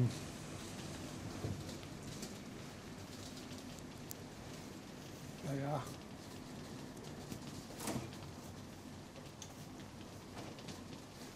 Van tijd tot tijd wel even een breekje nemen. Ja. Dat is een must. Dus dan meer een tip van hoe kom je door die Jochen Oeren heen. En wat toch wel een aanslag is op je fysieke gestel gezien het tijdstip. En verder hoop ik dat er een breed palet om dingen onder orde komen. Want ik vind het altijd wel interessant als iemand op zijn specialisme een programma krijgt, maar volle leuker vind ik het wel als ik dingen zie die daar omheen zitten. Dat wie altijd, ik vond het leuke, dat programma van Hugo Borst, ik wist net of dat wel een jongen is. Ja dan? Bijvoorbeeld ik ben Jaap van Zweden. Ja, maar die autistische zwan. Ja. Ja. Nou ja, als dirigent is het natuurlijk absoluut het wereldtop en noem maar op. Ja, dan kun je de oeren maar vullen. Maar volle leuker wie het om te zien hoe hij onder zijn reisschema invult, dat waren belicht, maar ik nog eens een keer aandacht had voor zijn gezin, maar zijn speciale eisen die dat stelt aan de ouders. Ja. Dat vond ik wel een heel mooi geheel. Ja. Dus elke... Maar dat is direct net alleen nog omdat als directeur van Arriva best. Dus is direct omdat wij van tevoren denken van dat is een man, mooi een karakter en mooi een authenticiteit. Waardoor hij een interessante persoonlijkheid is. ja, Net maar- alleen omdat het ook de directeur van Arriva best. Nee, maar en want dat weer de vraag hè, van naar de mevrouw van Joen. Ja, ik hoop dat zij zo'n hele brede, want dat maakt het zo'n Jochen Oeren nou eigenlijk wel relatief snel omgaan. Ja. En hopelijk ik voor de kijker tot een interessant geheel. Ik zal het weer doorlopen. Hoeveel kijkers had deze jongen worden vol maken haar? Zullen die er weer? Als we er in het water draaien, behalve die jongens daar in de regie. Zullen ze er weer? Hoe thuis zou dat misschien nog kennen, maar het liep me 's nachts haast onmogelijk. Ja, denk ik. Denk ik. Nou. Toen stond al even vet weer zo'n serie. Want toen zei ik dat mijn vrouw om 4 uur dat ding weer omschakelt hier. Ja? Ze appte even. Ja.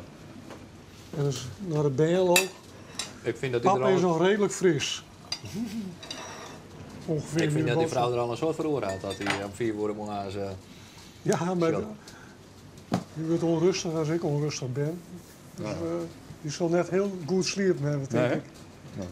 Maar het feit dat ze 4 uur even de standaard dingen opnam, vind ik dan wel heel Ja. aardig, ja. Ja. En ze het schoon tot in ieder geval. En dan worden we al weer in cirkel op de appjes. Just dat jood als thuis best? Ehm, Of eerst een foto aan het werk? nee, ik ga eerst op het werk, ja. Ja. Ja, en dan kom ik jong, wel thuis, want daarna ben ik weer 3 dagen onder de pan. In Kopenhagen in dit geval. Maar verder weer leven we mooi zouden, toch? Ja, met een hoop lol. Hm.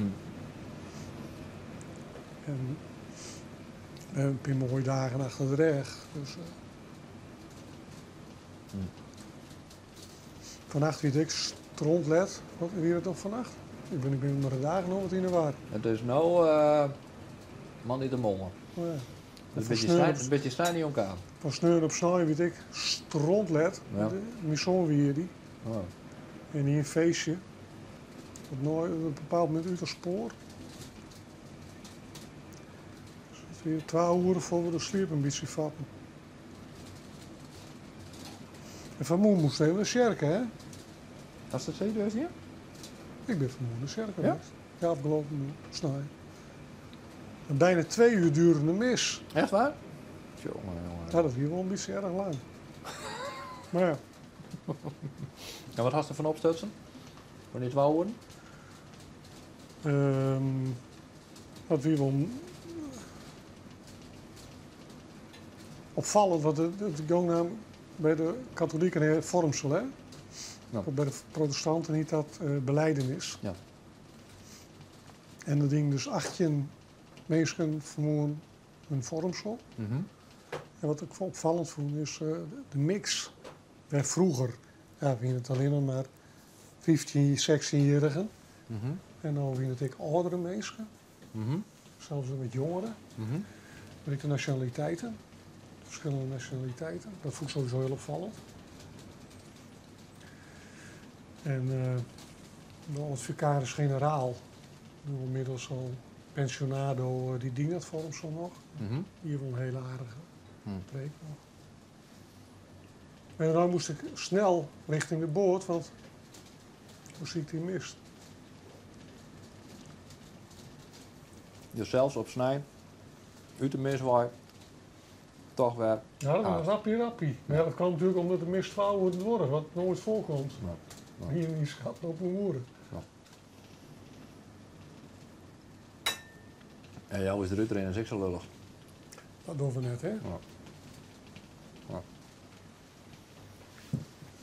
We hadden nog 4 minuten. Ik wil niet hier naast de koffie houden. Was dat echt net? Nee, want dan Zeker ben ik weten? bang en ik wil toch echt proberen, ondanks het gevoel heb dat ik nou gewoon van het werk in, Ja.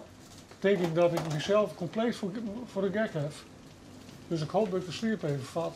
En daar past een espresso in deze omstandigheid bij. Normaal heb ik net zo'n probleem met koffie de sleep vatten.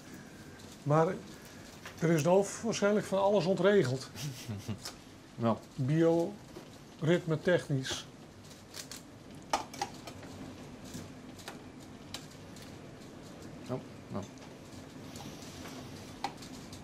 Ja.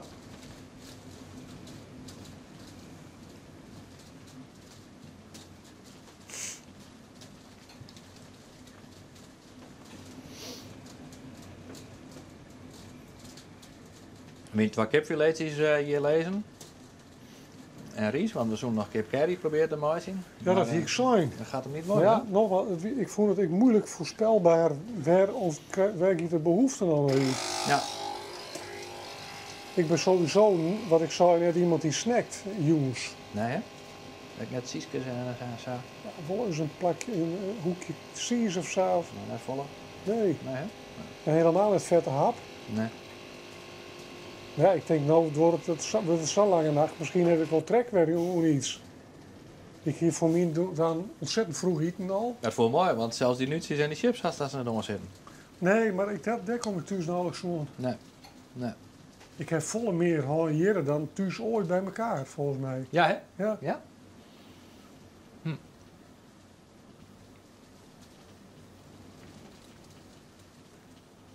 Ja, het is net veel toch? Nee hoor. Het hier wel weer een bepaalde andere dimensie in het geheel, joen. Alweer een potje koken zo. Dat is dat wel eens dus? Ja, Ja? elk weekend Ja? kook ik. Ja, hè? Ja. Dus die eigen gemaakte currysaus, dat weer slagen? Nou, net zonder kookboek. Ja, maar dat hebben we hier net. Ja, op iPad. Ja. Nee, eigen gemaakte currysaus, dat wie me zeker net lukt. Nee, hè? Nee. Nou.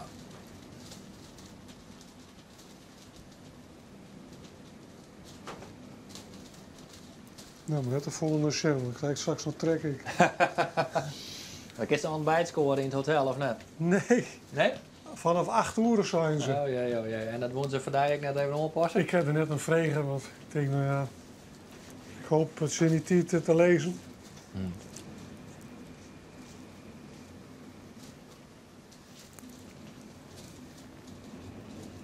Ik denk dat dit weer de maasje te nemen. Wat zei het? Ik denk dat dit weer de maasje te nemen nou. Ja, het is 6 uur. hebben Mijn vrouw geen- kan als weer dat werk. We hebben geen zoomer en geen bel, dus we bepalen het zelf zo'n beetje. Ja. Maar ze hebben het maar strak om dat hier te horen. Ja, en dan zal ik hier nog even wat spul met elkaar vegen, Ja. want 1 minuut voor ik ben 6. toch kostbare kleinoden. Ja, wat voor die is voor die en de rest redden wij op. Ja.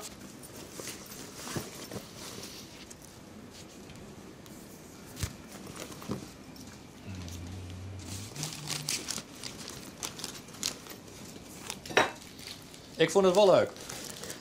Ja, En ik vind je wel een bijzondere kerel. To put it mildly. wat zei het? En ik vind je een bijzondere man. Ja, nou dank je. Dat vind ik een compliment. Dat is het, ik.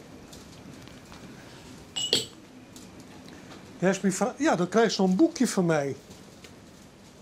Oh ja? Ja, want ik heb hier een gedichtpak in mijn leven. Ja? En ik heb een verhaalskreun. Jo. En dat vertelt ze nou pas. Maar ja, daar kom ik nou niet eens achter, want ik hier... In verband met de royalties, nee hè, Ja. moet ik het boek nu delen. Ja. Nee, dat boek is een verhalenbundel waar Ja. iedereen een stukje skreun heeft. Ja. En mijn verhaal heet de kinderpostzegelverkoper. Ja. De bannerpostzegelverkeerper. Ja. Dus maar eens lezen, die ziet op bladzijde En wat voor bundel is het? deze. Ja, maar hoe is die bundel Ja, ontstaan? dat is in het kader van de promotie van de busvol Friese verhaal. taal. Oh ja, dit ken ik. Ja. En nou, een aantal mensen die is vregen om... En daar was directeur van Arriva, omdat er een bus vol verhalen Ja. die wist te vervregen. Oh, wat leuk joh. En dan heb ik een verhaal iedereen. Nou, dat moest maar eens lezen. Ik Ik heb wel ken, aardig positieve recensies van hoor. ik ken dit project van dat boek. Dus maar ik had het boek zelf nog nooit zien of nog nooit lezen. Dus dat komt mooi uit. Wat leuk je. Ja, dit naar eens witte was van het verhaal Sifoen. Ja, dat ging wel. Tot nota het er geen opvolging krijgen. Nou, Het is blijven bij één verhaal. Ja, daar had nooit op mijn werk in. Dus dan krijg ik nooit echt tijd om een boek te schrijven natuurlijk. Nee, dat is toch wel vind jammer. ik dat wel een van de dingen die mogen nog eens een keer gebeurt. Maar dan is het zelfvertrouwen er net zo groot. Nee? Ik vind het leuk. Ik zal het zeker lezen. Hartstikke mooi. Daar was nog een dagspeld om, maar als Ja, we die moet gewoon naar waarschijnlijk daar even dingen al is, leveren. dan redden ze daar Ja. en dan kun je gewoon in gang gaan. Hey, U bent dank u wel. dismissed. Oké, U wordt bedankt. succes verder deze weken. Heel Ik erg zal bedankt. zeker even zien. Ja, leuk. Hey, Ja. Anna, heel erg bedankt voor de inkomst, want ik vond het echt hartstikke mooi. Dank je. Super. Wel Doei. thuis. Hi. Doeg. Oeh.